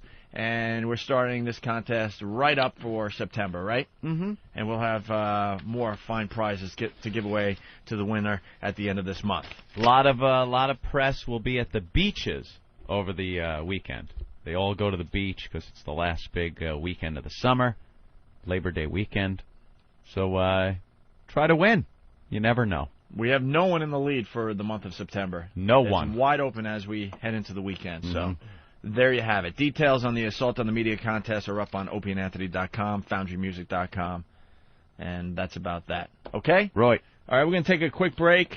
Speaking of Gamefly.com, yeah, we should talk about Gamefly.com for a minute here. I also want to say Bill Burr in studio, very funny guy, playing Caroline's all this weekend. Go out and see him if you're in the area. I'm going. I think we're going Saturday. All right. Saturday. Thank God. So do a good show Saturday. The other one's like do good. Do good on that day. You do good show. Last time I saw you, you killed. It was Charlie Murphy and Donnell. Mm-hmm. Donnell, really funny as well. Charlie Murphy, whatever. No offense to you, Bill, because I know you guys are friends. You killed. You were so much better than him, and he was the headliner that night. Yeah, but I mean, he's only been doing it for, I know you're friends. For like you don't 6 have months to, or whatever. You don't have to defend him. It's just my observation. Well, put it this way: if Charlie wasn't there, I would have been performing in front of 8 people. Really? Is that how it goes? That's so weird. Yeah, there's something about that fame thing. It's crazy. People just seem to show up to see it. You're getting a name for yourself, too, though, Mr. Burr. Yeah, hopefully. Anyway, Gamefly.com. Oh, that's my cue. Well, it doesn't have to You like games, do you? You like them? You buy games, and then you get them home and go, this stinks, and I just spent like $40, and now you're screwed. What do? You go to GameFly.com. And can I ask you something? Because Sure. you're up on the latest games. Tomb Raider, a game I used to play. Yeah. You're Yeah, laughing? I know. Well, everyone's laughing. But that's so old school. I know, but they got a new one that came out. Yeah. Did it come out and no one cares, or what's the deal? Do you know anything about it? No, I've never been into Tomb Raider, but I hear they were kind of revamping it, and They were ready to release it, and then they bailed on it. I know that. I guess no one really cares about the Tomb Raider series anymore. I saw it in our little video game store the other day. You did? It was on display, so I was just wondering if there's any buzz on this game at all. No buzz at all. Okay. No buzz. But if you wanted to check it out... What, Bill? Go. I'm just laughing at you. You keep trying to defend Tomb Raider, and he's just swatting it down. It stinks. Isn't it kind of good? No. Awful. The game has always sucked. But weren't a couple people talking about it? Never. No, they weren't. Not a one. I enjoyed the game for a little while there. I haven't played a version of the game in, 5 or 6 years. What was the last game you played? I've been played in a while. Space Invaders. Yeah, my gaming is a lot different than Anthony's. I'm doing Hot Shot. Hot Shot Golf? Yeah. 4. That's pretty good. F-O-R-E. I do the Tiger Woods. Yeah, I did Tiger Woods as golf. well. I love all the golf games. Mm-hmm. I'm still playing Medal of Honor. That's a good one. I like that game. Yeah, good series. It's not a bad game at all. Siphon Filter. Anybody? I loved Siphon Filter. My brother is addicted to all the Siphon Filters. I played I think it was the first or second version. I played the second one. But they're up to like 5 or 6 now, right? They kept going with that it was series. a good game, good story. I like when there's a lot of shit to do in a game. Like good that. soundtrack. That's why I didn't like yeah. Bring back memories? Yeah. That's why I didn't like the Tomb Raider games. Tomb Raider was a jumping puzzle game. That's pretty much it. It's like a 3D Mario Brothers. You're just jumping up and down. It was one of those games. It was a nightmare to save it too. Yeah. So you would do you would have to figure out like how to jump perfectly to get from one ledge to another. It was really tricky. And if you missed that jump, you had to start all the way back. Nothing way too better far than back. having to go over a point in a game 500 times to get past it because they don't have a save feature. Right. And you get to the last thing you got to do, and you fall, and it brings you back to that. And you would get to that same part where you just can't do it, and the panic would set in because you know all the time you invested to get right back to that ledge again with the snake on the other side, and you got to get to that ledge just perfectly or the snake is going to, get you. Yeah. Over and over and over again. Just games should be made where you got a save feature anytime you want it. Did I ever tell you the story I had to replace my PlayStation because of Tomb Raider? Because of that exact scene I'm describing? You threw it? You had to jump, I think it was backwards. What you had to do with the control was ridiculous. Backward flip onto this ledge, but you had to time it perfectly because they had this huge snake on the ledge. And if you missed, you fell into, I guess, I forget now, like a well or something, and that was it. You had to start way back in the game. I finally picked up my PlayStation and just slammed it on the ground and destroyed it. Of course you did. And I loved my PlayStation so much, then I had to go out and get another one. And then, stupid me, what do you think? I'm right back at the game. Yeah. They're addicting. Go ahead, sorry. GameFly. That way you're not buying games and realizing they suck, and then they just sit there. You could take out 2 games at a time. Games that you keep as long as you want, no late fees. And if you really like the game, all you do is click Keep It in your game queue, and you get the mint condition box, and you get the manual delivered to you, all like you bought it brand new, and all at a great member discount. Go to GameFly.com/XM, get signed up. It's only $21.95 a month, but you can start with a free 2-week XM trial. No commitments. You cancel anytime you want. Start playing all those latest releases that you wanted to play. And they got 2,500 titles to choose from. All the platforms, Xbox, PS2, GameCube, Game Boy Advance. What do you got, the new PSP? If there's no late fee, can't you just play the whole game and then be like, I didn't like it? Come back like 6 weeks later? You absolutely can. Well, that's you could do that if you want. I'm sorry, man. I'm just looking for a loophole there. You found it. Boy, you're a tricky one. No, okay, forget it. GameFly's done. Thanks. You've just undermined their entire plan that they had. We got 3 sponsors. And one's going away thanks to you. 2 games at a time. Hey, no shipping charges either way either. You keep the games as long as you want. No late fee. All the games you want. Yes, if there's no late fee, Bill, I guess technically you could just keep the game. Yeah, what do they do in that case? Do they bang on your door eventually with the National Guard? They do private blockbusters. After a certain amount of time, if you don't bring it back, they consider it bought. You That's pay for it. right. GameFly. GameFly.com/XM. We had a little something on that, and you had to stop the bid in its tracks there. No, you asked the question, so I answered it. We're gonna have a little. You with your information. Yeah, we're gonna have a little more fun, and then maybe give the info eventually. I didn't think you knew.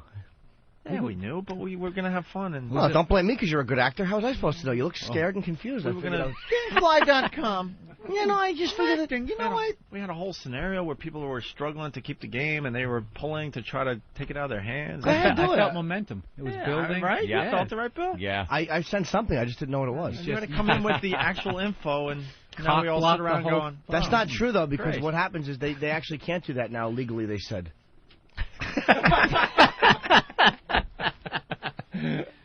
Sorry, back to you. Gamefly.com/XM, and then you plug the XM into the promo code box, and you get a special offer. Shh, it's secret. Gamefly.com. All right, on the way, we got Kelly Hansen, new singer of Foreigner. We have Jeff Norris coming by to say hi. Big white gorilla. We got some baseball talk on the way. We have an update on the subway masturbator. Oh, the guy that was on the front page of the papers. Yes, we have an update on that.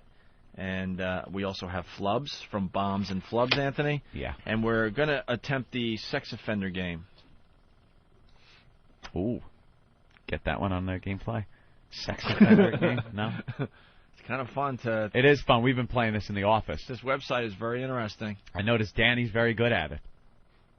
Danny's very good at the sex offender game. I only have one sex offender close to where I live. Really? I feel like I'm lucky. Only one, 4 blocks away. Oh, real? Oh, I thought it was your exact address. Huh? I thought it was your exact address. No? Nothing? The only thing... the only thing worse repeated it. than when a joke bombs and you think, that gem, they just didn't hear it. Right. Let me blurt it out again and again. I got kind of a creepy guy that lives right next to me, and in my head, because of his website, I'm like, I would bet anything he's got something. Yeah. But it turns out the closest sex offender to me is 4 blocks away.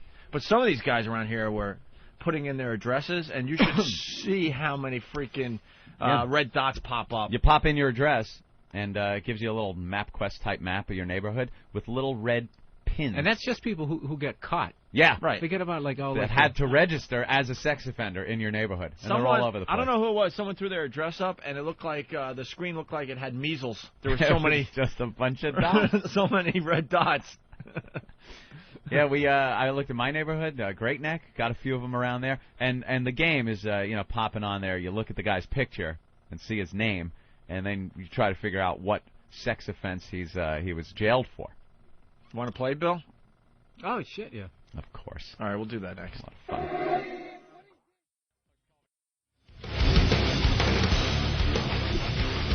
All right, you're checking out the Opie and Anthony show. Blueberries. I'm getting one, too. What are you getting? I had one of the common people going to fetch me some blueberries. You're just getting raw blueberries? Absolutely. Like that? It's a superfood. Superfood, bro. A lot of antioxidants, son. Salmon. Salmon? Salmon. Jesus. I did that on purpose. Oh. I really did that time. Okay. I know it's salmon. Avocado is very good for you, right? What about what nut is good? Avocado. What's that? What nut? I don't know. No, there's one nut. Believe you? I don't know it. No. Pecans? Pecan, is it pecans? Pecans. Pecans? Or is it cashew? The cashew. And spinach is good. All the shit food, right? Avocado. All the stuff that isn't sweet and creamy. And tomato sauce. And delicious. You know what I like? You know what is the best tasting thing on the face of the earth? Yankee Doodles. Drake's Yankee Doodles. They're like devil dogs, but not as dry. Oh, they're great. When they're fresh, oh, they're fantastic. And they are no superfood. This one has a problem. That's what I'm worried about. Maybe I should have washed these. You didn't wash them? No. Do you know what happens in the fields when they pick those? Do you know what happens? I'm trying to build up my immune system. Mexicans are picking those. They're huge fields. Oh, you want your immune system? Would you like a mouthful of orange piss? That's got to help. And they don't walk to the toilet across a big that field. They shit. Nothing. Nothing. That line made Jimmy sit down. I was just horrified. I didn't want to laugh at that. No, I had to because my foot's really sore. Oh, too bad. You little booty. What's the boot supposed to do for your foot? Make it not sore. No, How? It's supposed to straighten. That's what I read. Straighten it out. Hey, we got a guy in Mexico calling in. Were you done? Yeah, goddamn Mexicans, what they do is they shit in the field, right, on your blueberries and strawberries and every other berry. Because the man won't give them a break. Right. There should be close to toilets in there, but they can't drop these portable toilets in the middle of your harvest. It's a portable toilet. Hey, where's Eric? We got to get an update on the auction. Is it up and running, this auction?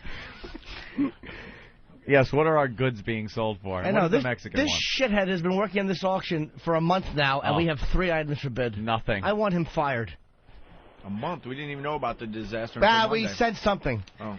We kind of did, actually. We were setting this up for something. Sure. You're right about that, Jimmy. Ralph in Mexico, what's up? Ralph! Hello. Yes. Hello, Mexico. What's up, man? What you doing? This is such a fake Mexican. What kind of Mexican is named Ralph? What's up? What you doing? Yes, continue. Just go ahead with the bit, and we'll cut it off at our leisure. And I guess he'll cut it off. Oh, Ralph. He really thought he was going to get us with, what you guys doing? With his Scarface fucking accent for a Mexican. Danielle, Long Island. Asshole. Hi, Precious. Hi. How are you? We're all good. Okay. I just moved into Mastic Beach about a year and a half ago. Dude. Yeah, no. You're in Mastic? Mastic Beach. Yuck. It's a little different than Mastic. Mastic Beach is a little bit nicer. No, it's not. No. Mastic stinks. There's a lot of Section 8 housing there. Right? Yeah, you know what Mastic Beach is full? It's full of black people that call themselves Indians. And people that didn't do well on their SATs. They're black people, but they say they're an Indian tribe, so they get the tax things and the cigarettes and all the reservation right around the block from me, and it's all run by black people. Yeah, it's all black, and they're like, no, man, I'm a motherfucking Indian, motherfucker. You're like, no, you're a black guy, right? I know about Long Island. Yeah. Long Island, full of Indians. You Mastic Beach. Yes. And the Section 8 housing, obviously, we have a lot of, at least 3 times a week, you get one of those notices in the mail about your, all the sex offenders moving into the neighborhood. A new sex offender coming out? You get at least 3 times a week we get a notice. You have a new sex offender moving into the neighborhood. The levels of offense, their name, their birthday, and depending on the offense, you get their address. So wow. I can't even imagine what the map looks like around my house. They must be literally worse than measles and mumps. We'll have to look. Yeah, you should check it out. Mastic Beach. What do you do that you have to live there? What do I do? Yeah.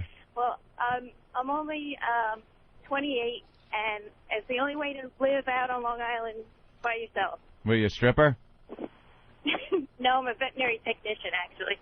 Oh. All right. Stripper. If I was a stripper, I could live in freaking Great Neck with you. What do you think? Yeah, that's I'd be true. making a lot more money than what I'm making now. But to live on Long Island, you can't afford anything now. Yeah, but Mastic. Oof. Yeah, I paid $160 for my house. That's the only place that's affordable left. There's something about a hotbed of sex offenders will really keep the prices down. No kidding. on the houses. I think the real estate bubble has popped in Mastic Beach. What's funny, though, is that my house probably doubled in the past 2 years. You heard they call it Mistake Beach, right? Yeah, well, Yeah. House I don't doubled. like to It's got to be worth at least $40,000 now. All right. Yeah. Thank you, Danielle. We get All it. right. You get mail. Thank you. All right. All right. Hey, Eric, back in studio. He's working on the Opie and Anthony auction for the Hurricane Relief Fund that we have started. Oh. Where are we at? We're doing pretty good. Steve will have the link up very soon. The link?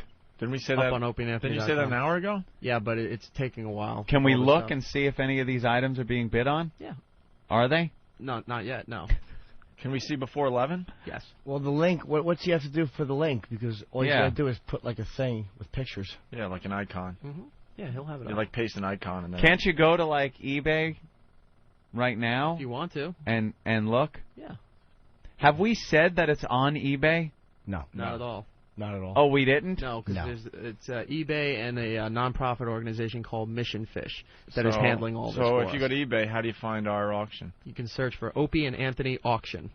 Uh-huh. What about the other items up there that our fans just sell on a daily basis? Don't buy those. Those won't get you. Yeah, but how do you money know won't the go to the difference? charity. How do you know the difference between the two? You need some official thing, Yeah, right? this Auction. has an official so Opie and Anthony thing on it. Go Opie and Anthony auction on eBay. So what items do you have?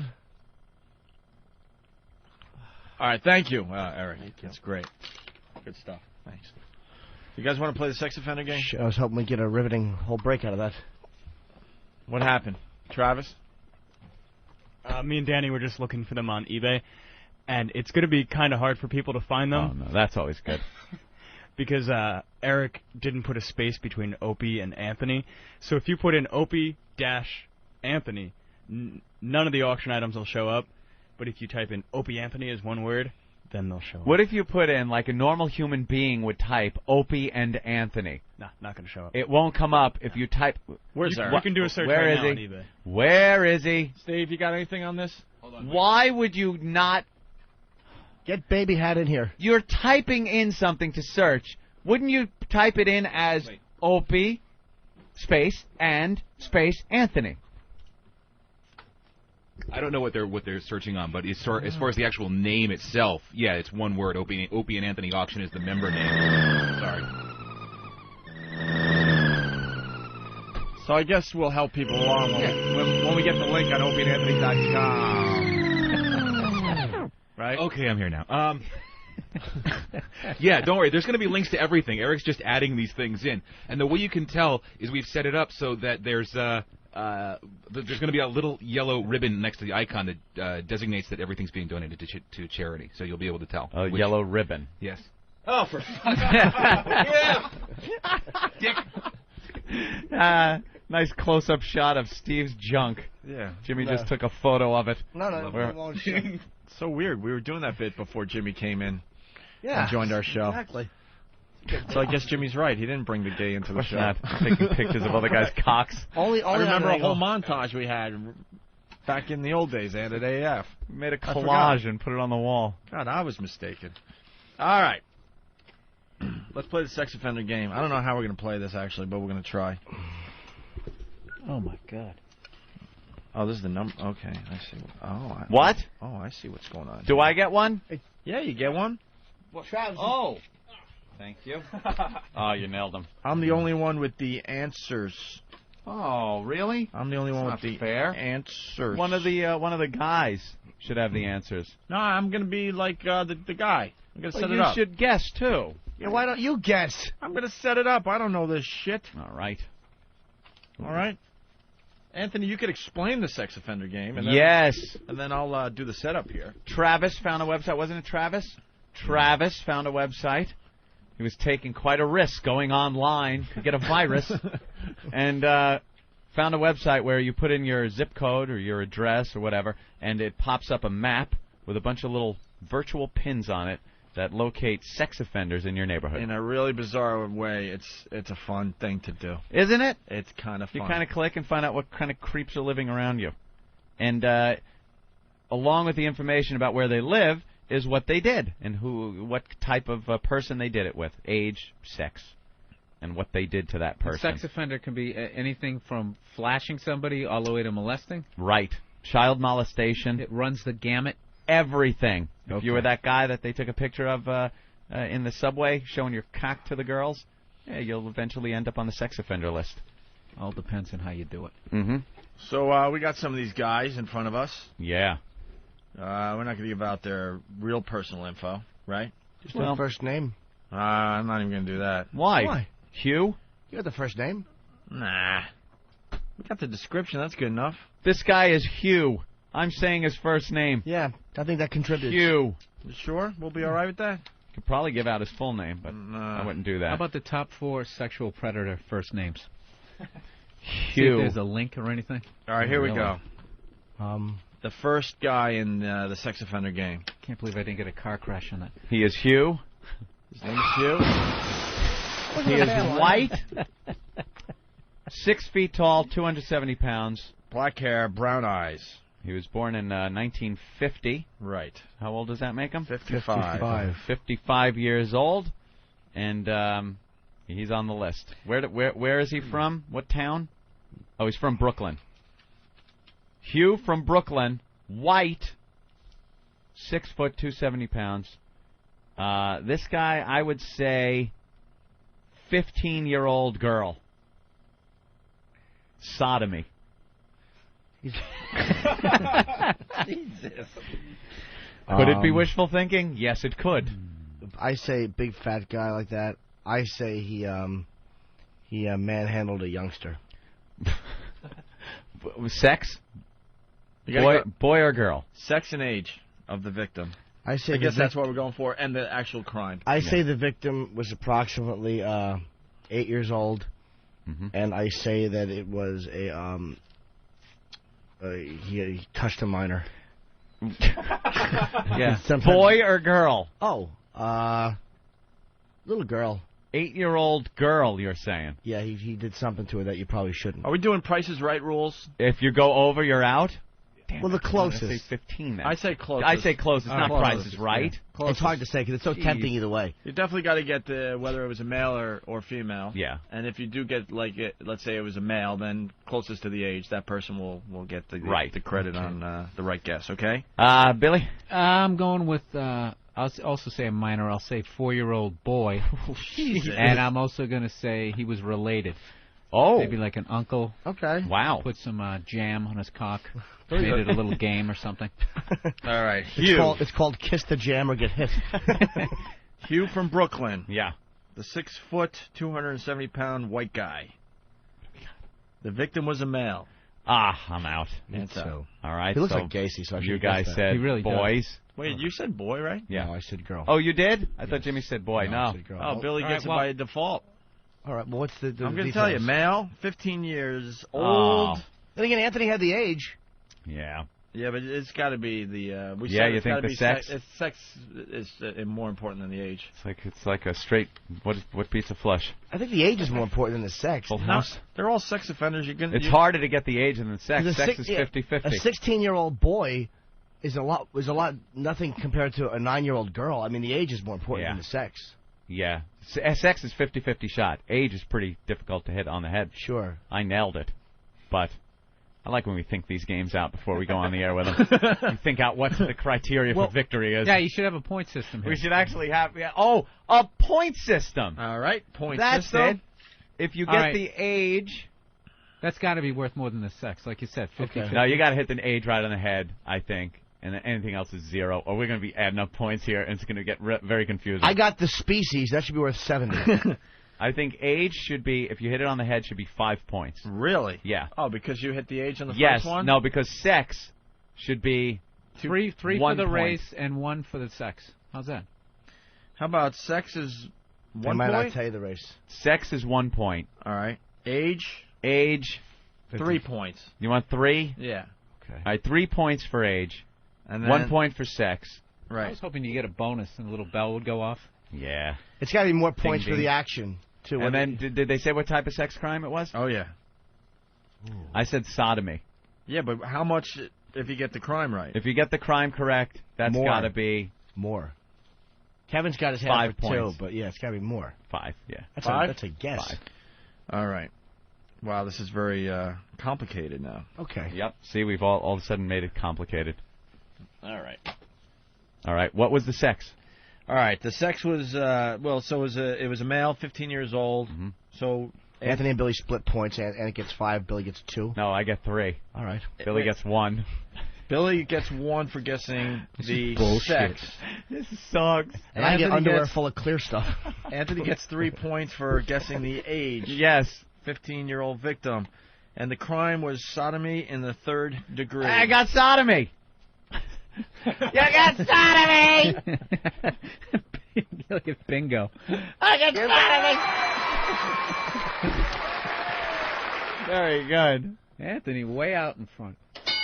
Wow. Sodomy. Here's the beautiful thing. You guys both did well, and I'm actually disappointed that he didn't rape an 8-year-old for the points. So sick. All right. There's something seriously wrong with this. All right, right now Anthony's in the lead. He has 8 points. Jimmy has 0. Billy, Bill Burr has 1. We need some of that music like dun dun dun dun dun. So when I read the contestant here, you got like game show music. Right. Yeah. Well, maybe if we actually did stuff after the show was over, we'd have this all set up nice. I do. Run. Whose Run idea for was my this? life. It's a good idea. Who came up with this game? I know it is. I don't know. Danny? Danny? Oh. Danny did. He admitted, though, we're just going to try and see what happens. Our next contestant here is Alex. He is a black male, also Hispanic. He is 5'11", 205 pounds. Keeps himself in good shape. 58 years old. 58 years young. He also resides in Brooklyn. And he has a white beard. Yes, it's a gray beard on his black face. All right. I will say that our friend Alex... Anthony, our returning champions. Yes. I will say a 13-year-old girl intercourse. Intercourse, 13-year-old girl. All right. I'm going to say, what is rape and sodomy? And I say he did it to a 34-year-old woman. Oh, wow. Wow. All right, Bill? I'm going to say he exposed himself in the park repeatedly.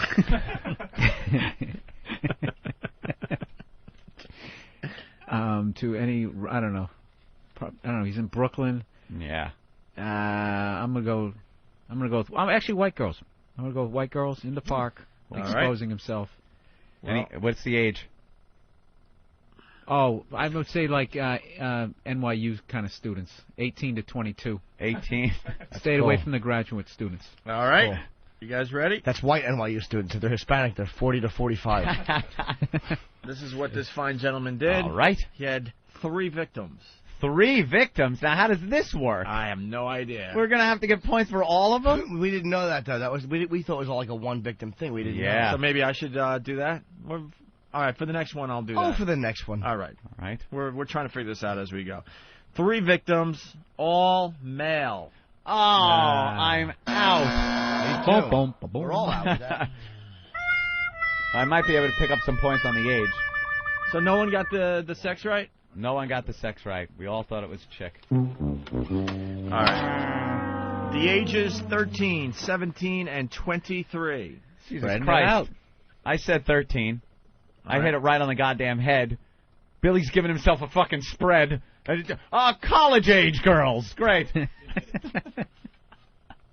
Well, you know what?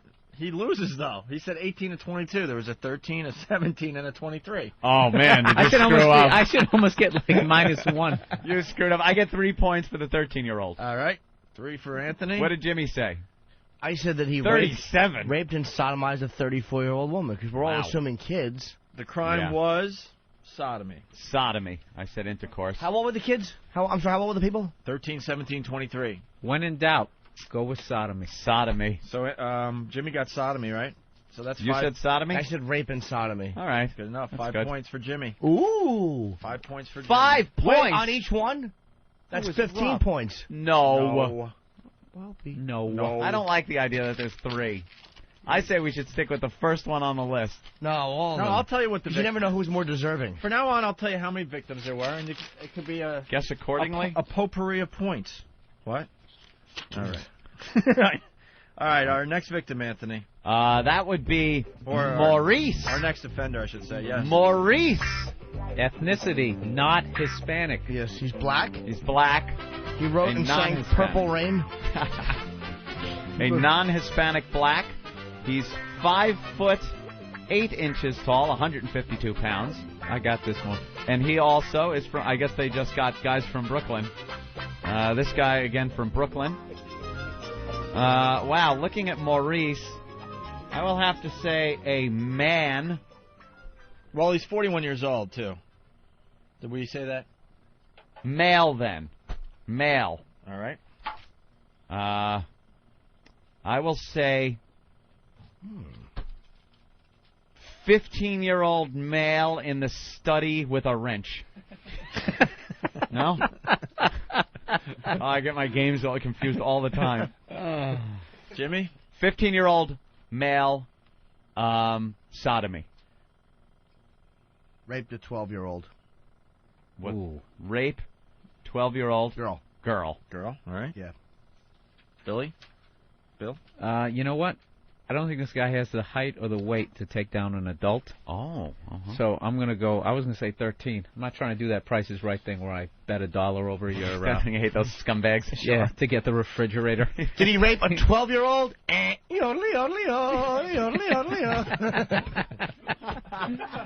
I'm going with 13-year-old girl. I'm going to go with the popular sodomy. Okay. And I'm going to say back porch. All right. Back porch. Oh, wait a minute. How many victims? I'm sorry, it was one. One. Good. If it's multiple, I'll tell you, I guess. Okay. Probably tell us before we guess I then. know, you're right. But, okay. All right. It was a male. God damn it, they're all fags! I'm in. God damn it, Dave. Male, We're jerking off to the site. That's 3 points to me. 3 points to Anthony. Bill, you said male, right? I said... No, I said... Oh, you said female, too. Yeah. Girl, 13. It was male, 12 years old. Oh, Jimmy said 12. God damn Jimmy it. got 3. That's a big point item. Jimmy got 3. Jimmy's got 2 correct answers, and he's got more points. No, he doesn't. Oh, I got a 5er in there. I guess the offense. And it was sexual abuse, first degree. What's that? Don't know. What he did was he probably jerked off and rubbed the lad's abs. Yeah, it could have been a little thing. All right, no one gets points for the tugged offense. his mule. He got 3 to 6 for it.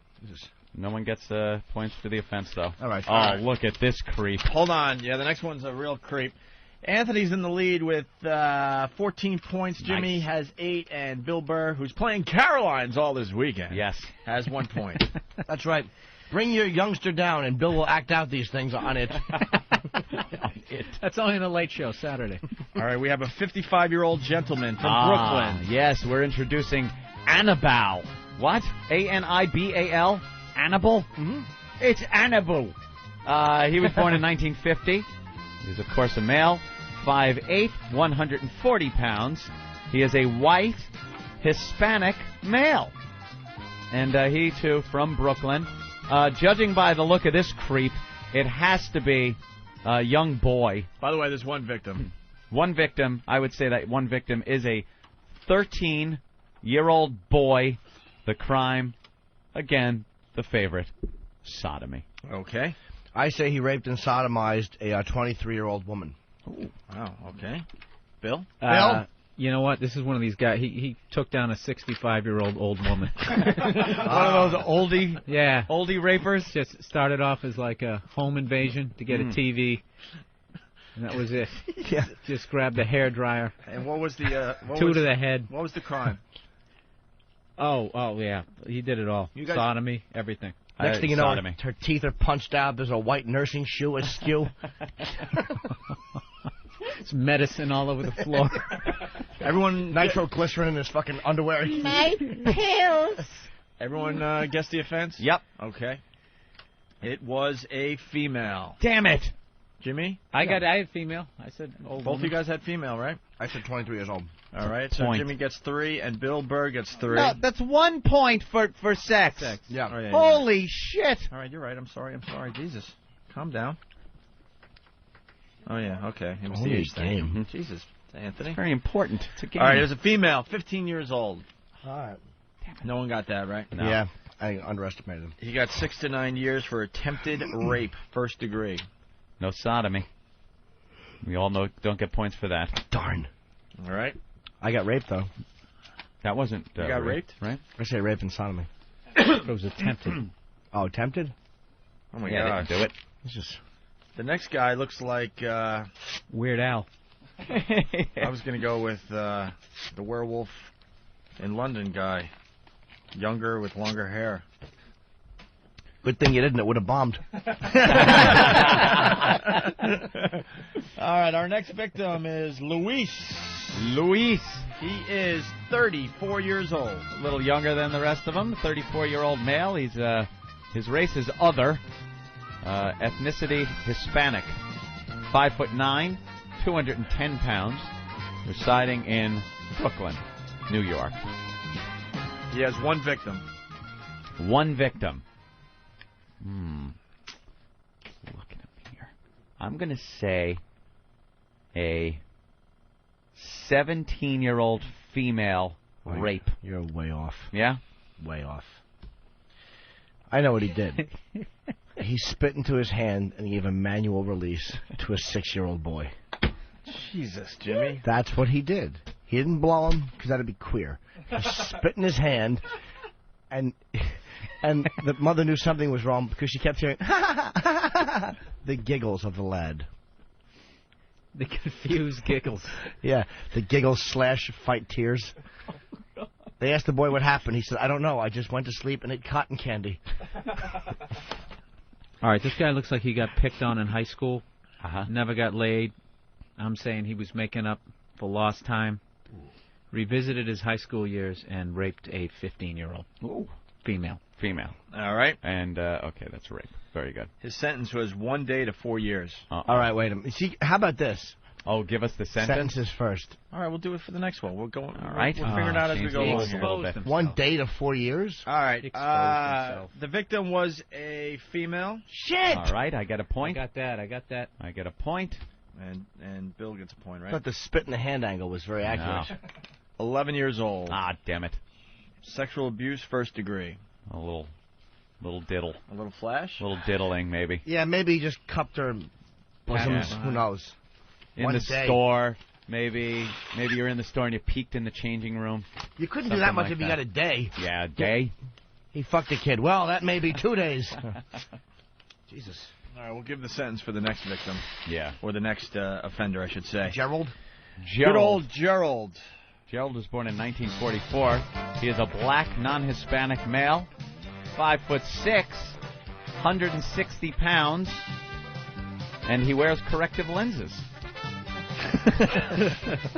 And he is from New York City. And I guess he would be 61 years old. 61. Oof. His crime was back in 1996, by the way, if that'll help. How much time did he get, Pumpkin? Wow. 2 victims, 48 months to 8 years. 48 months to 8 years. That would be 4 to 8. Right. Wait, let's start with Bill. Bill Burr. I'm going blank on this guy. I already know it. Wait a minute. You know what? Can I pass? Ooh. I'll go first. I don't care. What's better? That club's not exploded again. That's great. The only thing that would make me happier is if you're opening a cock and that happened. Again. Spilled all over your wrist.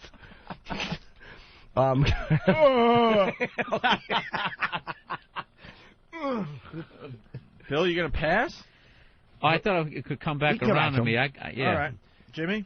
I say he has had a sexual battery on 2 girls aged 10 and 12.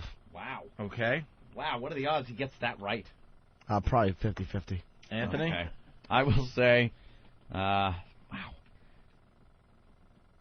2 boys. Yeah, I'll say boys on this guy. Boys. I'm not with that. 13 and 14. Just basic molestation. He programmed for XM and showed them videos. He touched them inappropriately. All right. Some type of molestation. I'm going to say he's a dirty old man. I'm going to say he's going 13-year-old girl. There's 2 victims. I was getting to the other one. All right. She's 14. I don't know. He molested, you know what? A boy and a girl. Wow. Little brother and sister were sitting in the back of a station wagon, left unattended. He was coming out of Circuit City. And spur of the moment, so he didn't get the premeditated, which is why he got 48 months to 8 years. All right. A lot of people writing in on the instant feedback saying, I'm never going to Brooklyn again. What are you saying that he just, let's say spur of the moment, like he was just walking by a car and he saw that they were in the back seat and he had to just put his mule through the window. Maybe they just tickled it a little bit and he left when the police Yeah, I arrived. told him it was like a popsicle. The victims were twins. Wow. 10 years old. Wait a minute. Boys. Boy and a girl? Okay. Shit. So let's start with boys. I get a point each then. That's right. I said 2 boys. Jimmy said 2 boys? No, girls.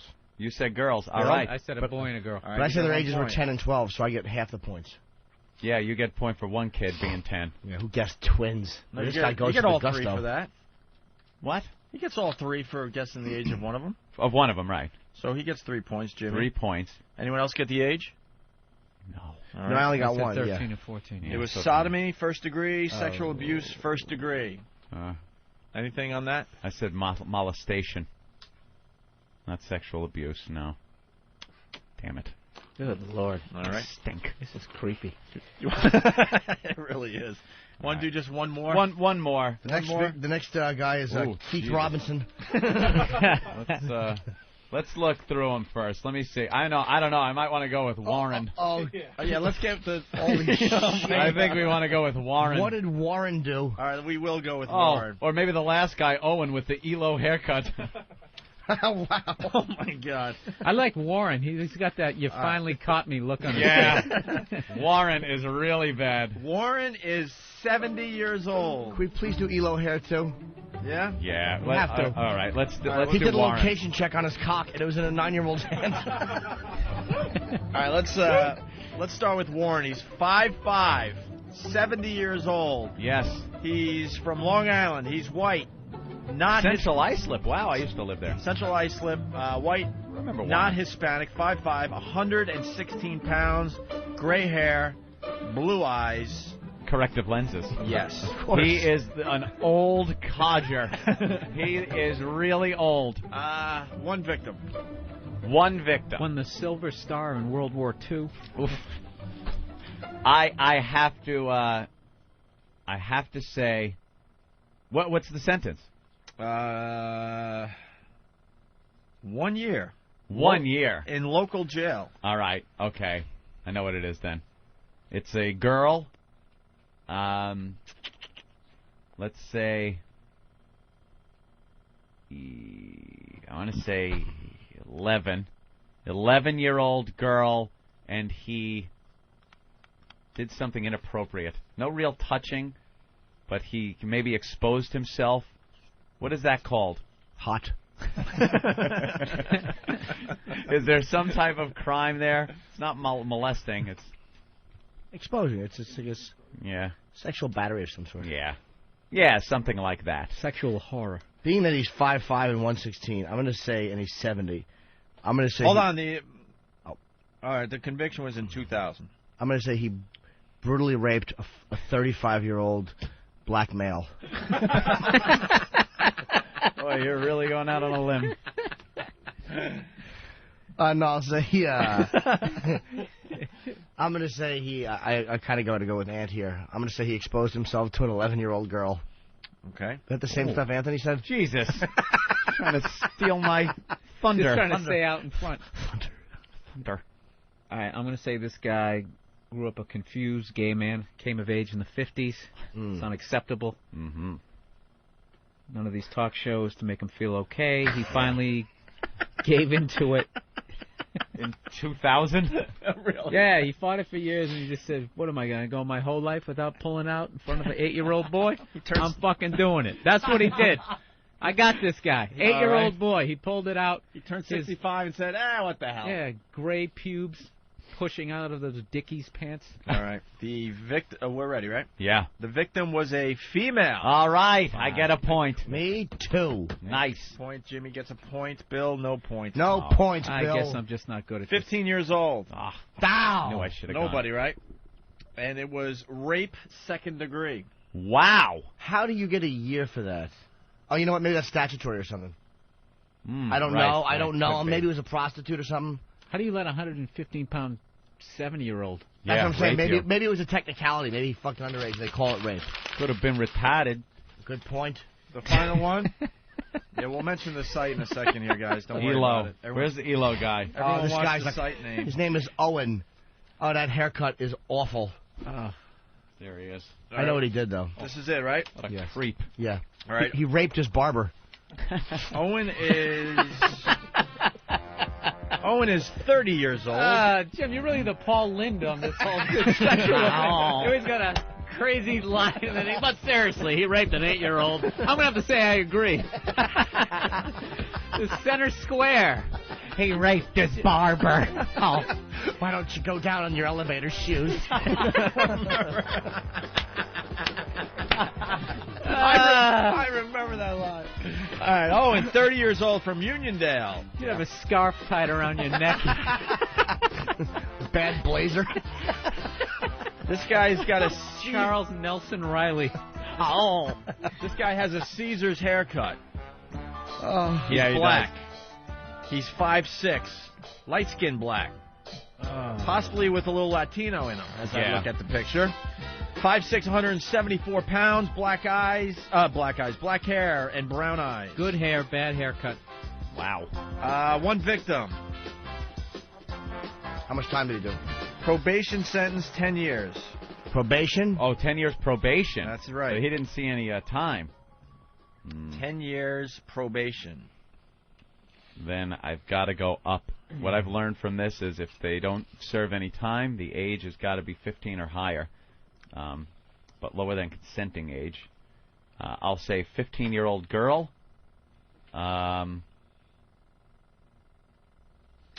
Rape. I got probably this one. statutory, but it's going to be classified as rape of a 15-year-old girl.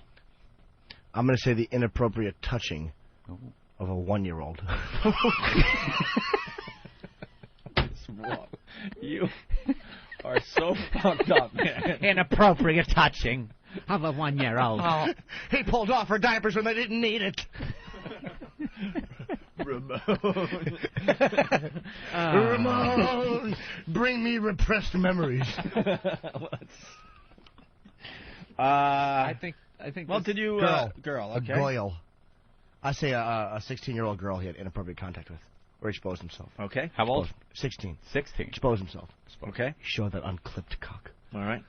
I think this guy used the teaching of a musical instrument to lure teaching of like the maracas. To gain the trust. Yeah, of the mother. And she dropped off her 8-year-old son. And let's just say when she came back, there was only one maraca. Only one maraca. The boy learned maracas with his face in a pillow. Sir, I can't hear the music. God, what is wrong? Jesus Damage Christ.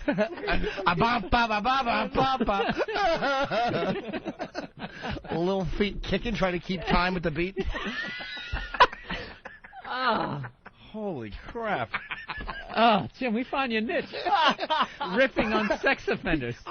He kind of sitting like up on his folded legs on the way home. Mom, I don't like the maracas. I want to learn the drums. The maracas make me hurt in the seat of my pants. All right, listen. The victim. The victim was a female. Yeah, I got a point. Yeah. I got a point. Do I have any fucking points? Bill, you got 4 points. God. Which means you're the most normal, by the way. As he cackles over a fucking maraca shoved in some 8-year-old's ass. Jim, you get the sex of this? You said female, right? I said you said a female 16, right? Yes. Okay, so you get a point, and then Bill? No. Nothing. Oh. And Jimmy nailed this one. What? 16 years old. Wow. Nailed the age as well. Damn it. And the crime was third-degree rape. I do believe I said rape. Yeah.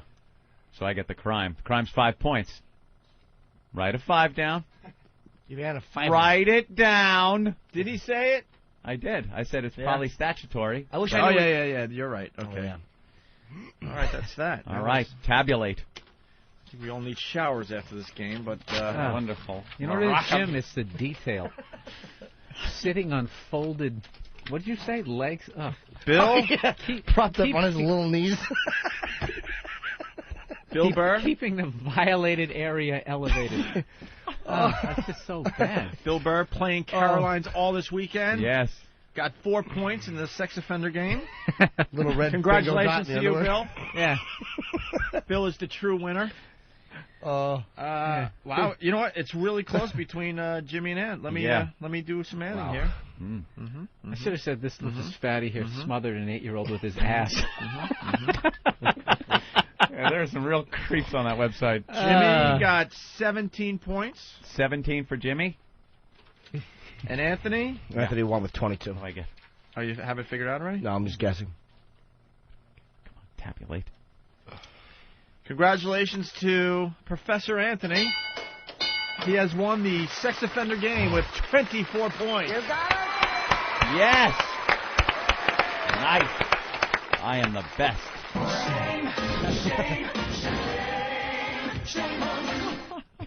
And we should give out this website because you're going to have fun with this one. You can find out if there's sex offenders in your town. You'll have fun with this one with the gang at the office. Play the game at home. Play our home game. Yes. What's the website? Oh, thank you. It's mapsexoffenders.com. Mapsexoffenders.com. One word. Yes. Apparently, Eric put it on fucking eBay. Dope. I guess they're bidding on our items already. Are they? We'll get an update after the break. But it's mapsexoffenders.com. All right? You basically put your address in, and all the sex offenders that live near you pop up. Yep. All right. That was fun. I'm going to see if there's any females in this list arrested for maybe tinkling in the face of an entertainer. You will never find a female on this probably list. Probably not. It'd be nice, though. And we're back with the Opie and Anthony program. Bill Burr in studio playing Caroline's all this weekend. Very, very funny guy. Very funny guy. Who is the moron that put this up? Is it Eric? Is Eric completely responsible for this? There are, I see, 1, 2, 3, 4, 5, 6, 7, 8 items up for bid. And that's it. 3 of which are the same item. 4 of another. 3. 2. So there's 1, 2, 3 things up for bid here. I checked under Opie and Anthony with no spaces, Opie and Anthony with spaces, Opie Anthony with spaces, Opie Anthony without spaces. Oh, shit. How come I'm only seeing this when I search? No, refresh it. Oh, he told hey, you. Oh, hey, you're going to take that. Asshead, I just refreshed it. He did refresh it, Hawk. Where is it? Look at what I searched under. Opie and Anthony. Yeah. What do I search under to get all these that you have on this list? Opie and Anthony auction you can look up under. I did. Watch. Opie and Anthony auction. There's not one place. Zero. Auction. All right, we got about a C in there. Spell auction. It's our Opie and Anthony auction, obviously, for charity. 100% of the proceeds will go to the help that they need down there in Louisiana and Mississippi. What? We got to work out the bugs, obviously. There's going to be a link on opieandanthony.com, right? Once it's all set, boom. There it is. There you go. Oh, so there's some of the higher price stuff. To autograph like boxing but gloves? where's all this? I understand that. Where's that? So wait a minute. Let me get this straight. You have to search with 3 or 4 different entries to get everything. No. Well, what is this? What did you put in to get this list? Opie and Anthony auction when I searched under seller. All right, we'll figure out the bugs. I don't Go get to it. the website. It's the first day of our auction. All right, we'll make it easier for everybody. I'll tell you what the bugs are. It's an insect called Stupid, and it wears a little hat and a green shirt. We're trying to do something good for once, and I thought that would get away. I can't find I wasn't all listening, these. Jimmy. I'm sorry. That's right. All right, well, some of the items are already being bid on. The Opie and Anthony Dick Cavett Show Rock Icons DVD, autographed by Mr. Cavett, is up to $55. Let's see. Opie and Anthony WWE Chris Jericho figure, autographed, $26 so far. And this stuff just went up. Opie and Anthony WWE poker set, autographed. Ooh. They might think that's the poker chips. No, it states that. No? You see the photos and everything. It's not the ones that we use. Wow, why $270 so far for that item? That's what I think. It's because it's a unique item. You really can't find that anywhere unless the company gives it to you. All right, and Opie and Anthony WWE Raw SmackDown magazine that we signed, I guess? No, it's signed by some of the wrestlers. Oh, okay. That's $26. Opie and Anthony George Foreman grill. Was this autographed? Yes. All 3 of them are, yeah. All right, so it's an autographed George Foreman grill. That's up to $31 so far. All right, we got to work out the bugs, but at least it's up and running, and we'll figure it out. Okay? All right. You got 10 days to bid on the items, and then we're going to add more stuff as we go along, and hopefully better stuff, and hopefully, we'll come through with some real money for the relief effort. Okay? Some cake. All right, we got to say hi to Kelly Hansen.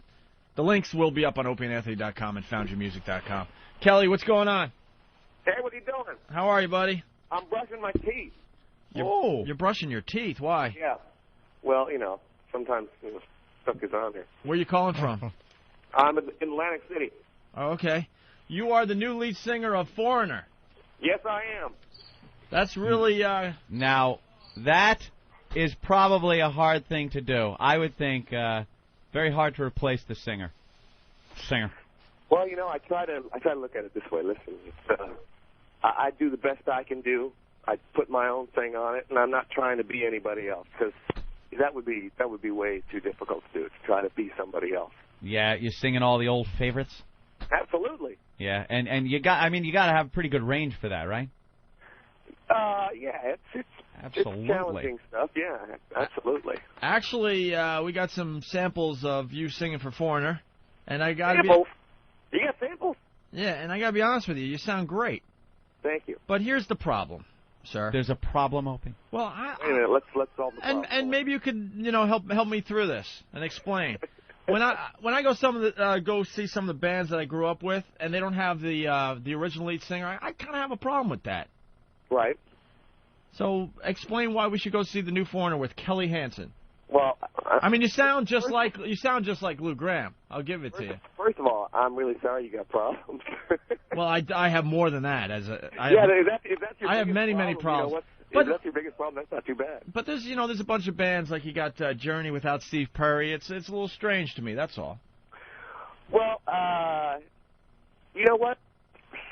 Stuff happens in life, and things change. And the important thing is to if you like Foreigner and you like the music, then you have to go to the show, and you have to go with an open mind, and you have to give it a chance. Yeah, exactly, Opie. No, I'm not trying to be a jerk. Yes, you are. Hold on, Kelly. I'm not. You're being a little closed-minded. Honestly, God, I'm not trying to be a jerk, but this is something that people think about when they see Foreigner with Kelly Hansen and not Lou Gramm, I'm giving you a chance to explain. That's all. I'm not trying to trash you. And I totally understand. I'm a Foreigner fan too. So I'm probably more of a Foreigner fan than you are because I've been a singer for 25 years. So I've listened to this stuff and analyzed it and enjoyed it more than you have, okay? So it's as important to me. How do you know? I had a Lou Gramm poster on my wall growing up. Oof. No, I didn't. Well, yeah. No, I didn't. Let's go into that. Was it hanging over your bed? Right next to my Farrah Fawcett poster. Hey, Kelly, and your Kleenex? They were having sex at night, and I watched. What? Anything? No. Do you feel try to bail yourself out? I know. Do you feel like? I mean, I know it's got to be a tough gig because a friend of mine's a really huge Foreigner fan, and it's got to be a very tough gig because you're feeling like you're a qualified singer, obviously, and a really good singer, and you're filling the shoes of somebody. Does it feel like ever like, all right, well, I have to kind of replace something, and yet not like really trying to overdo it without anything different? Oh, very good question. Well, that was a very convoluted question, all right, but I'll try to answer this as best I can. Well, when people ask me about that, and there's a commentary here all the time, okay, there's a commentary about filling Lou's shoes, and my answer to that is that I'm bringing my own shoes, and I'm not trying to fill anybody else's shoes. Yeah. That's just not the right attitude. Mm-hmm. But what I do try to do is, and I think that probably hasn't been heard for a while, is we're doing the songs like you remember them, like the record. That's what people want to hear. And to me, that's important because I want to do justice to these tunes because these songs are important to me. And I want to do them as people remember hearing them on the record. How many times do you go to a concert and they don't do the songs like you remember it? I can't stand that. And you're like, what are you doing, So my big thing is I love these tunes the way they are, and I want to sing them the way they are. So that's what we're doing, and that to me is I think that's partially the reason why we've had such phenomenal response and acceptance. And I have to really tell you that the fans have been unbelievable to me. They've been so gracious to me and accepting of me, and I hopefully it's because I'm doing a good job and they really like what they're hearing, and so I'm really thankful for that. Where did Jimmy go? So you're getting a good reaction out there, huh? Absolutely. Yeah, it's phenomenal. Great. We got a lot of people. Phenomenal.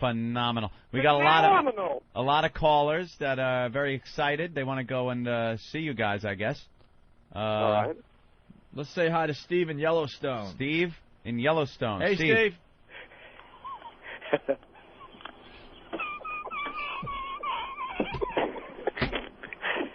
the hell?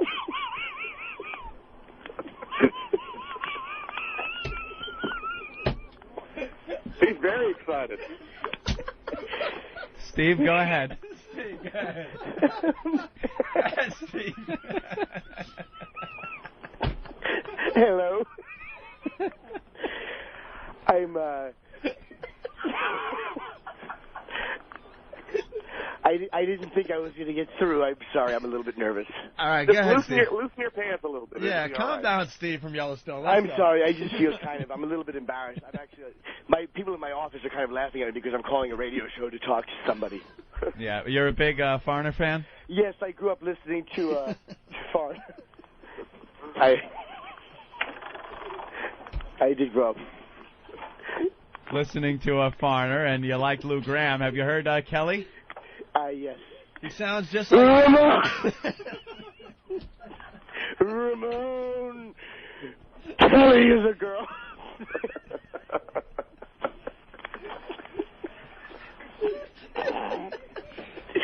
Steve sounds a little preoccupied. Ramon. Lou Gramm is a faggot.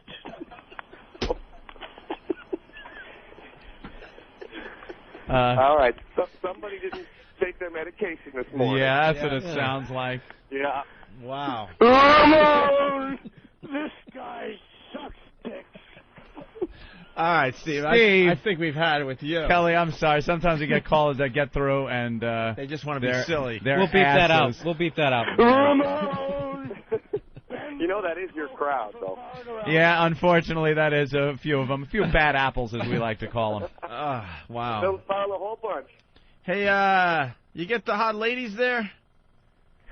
What are you down here from Florida? Do you get the hot ladies, or Get the hot ladies over there. or like the ladies now older and stuff? Well, you know that there's Like what kind of crowd is going to see Foreigner with Kelly Hansen? I got to tell you, it's like everybody. I see 18-year-old dudes with studs through their lips. Really? Who know all the lyrics. Yeah, it's one. Some people call them guilty pleasures. Yeah, there was this girl there, 15-year-old girl who knew all the words to all the songs. What's your favorite Foreigner song?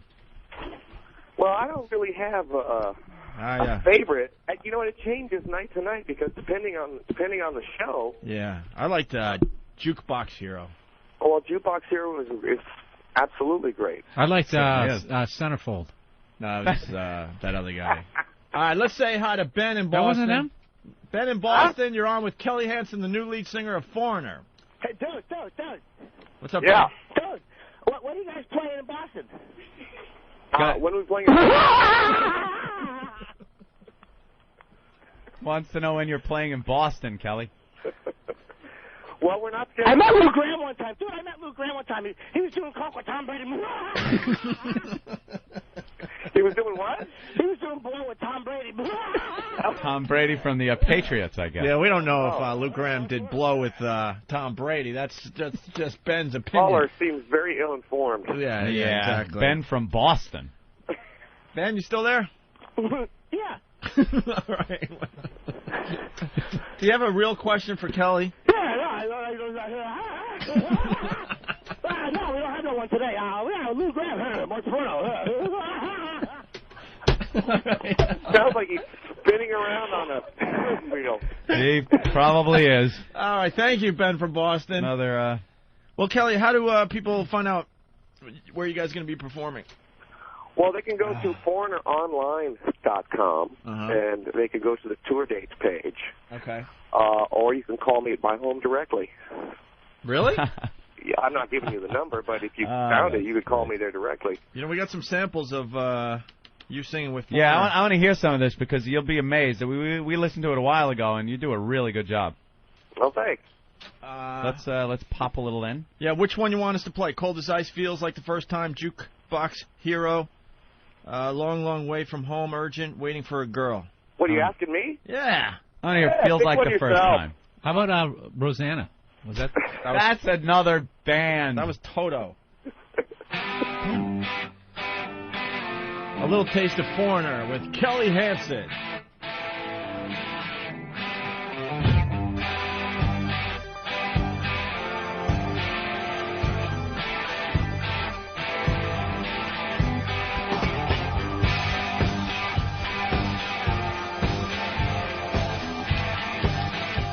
That sounds good.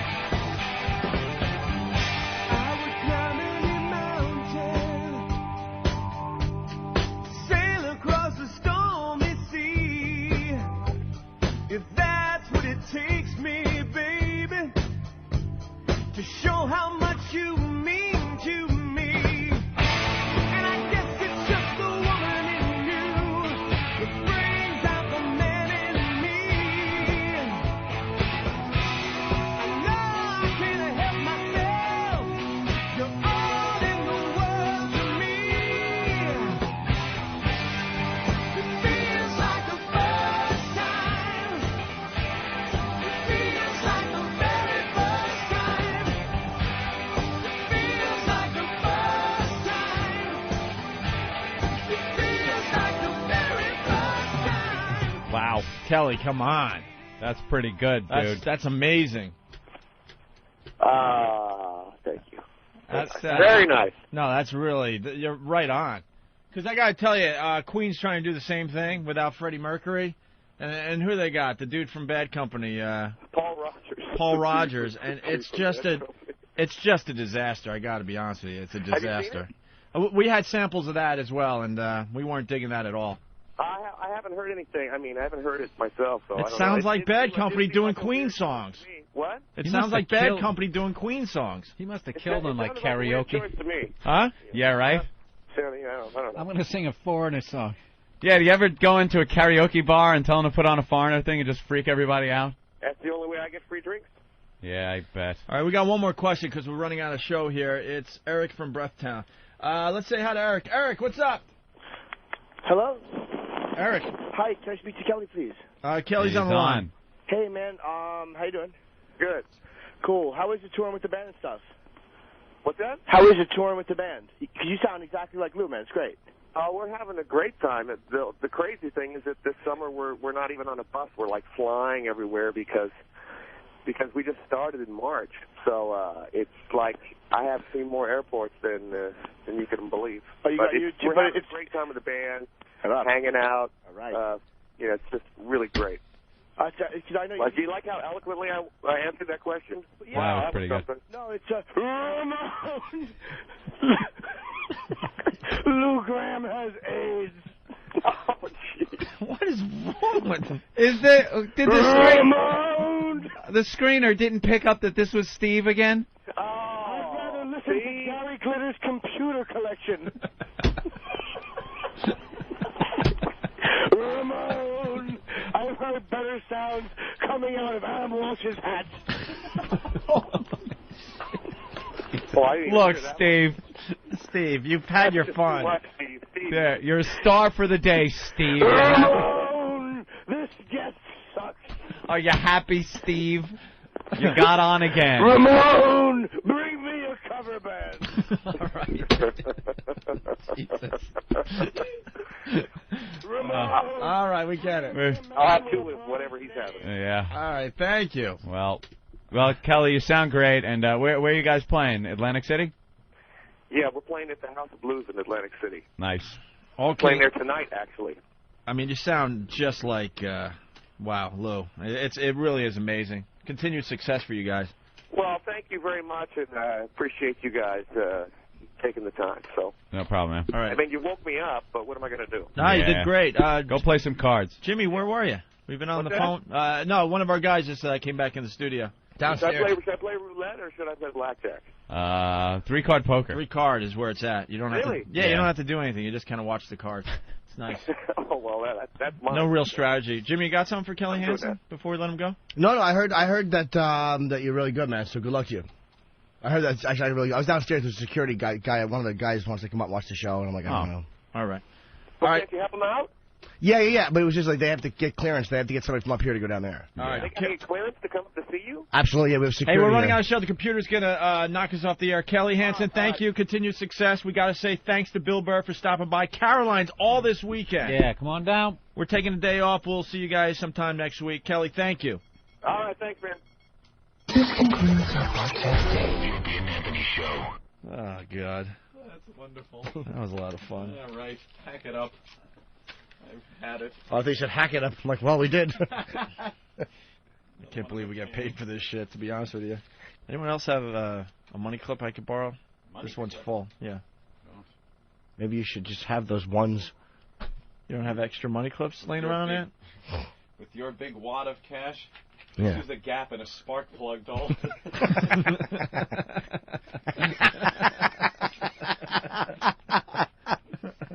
That's funny. Kids.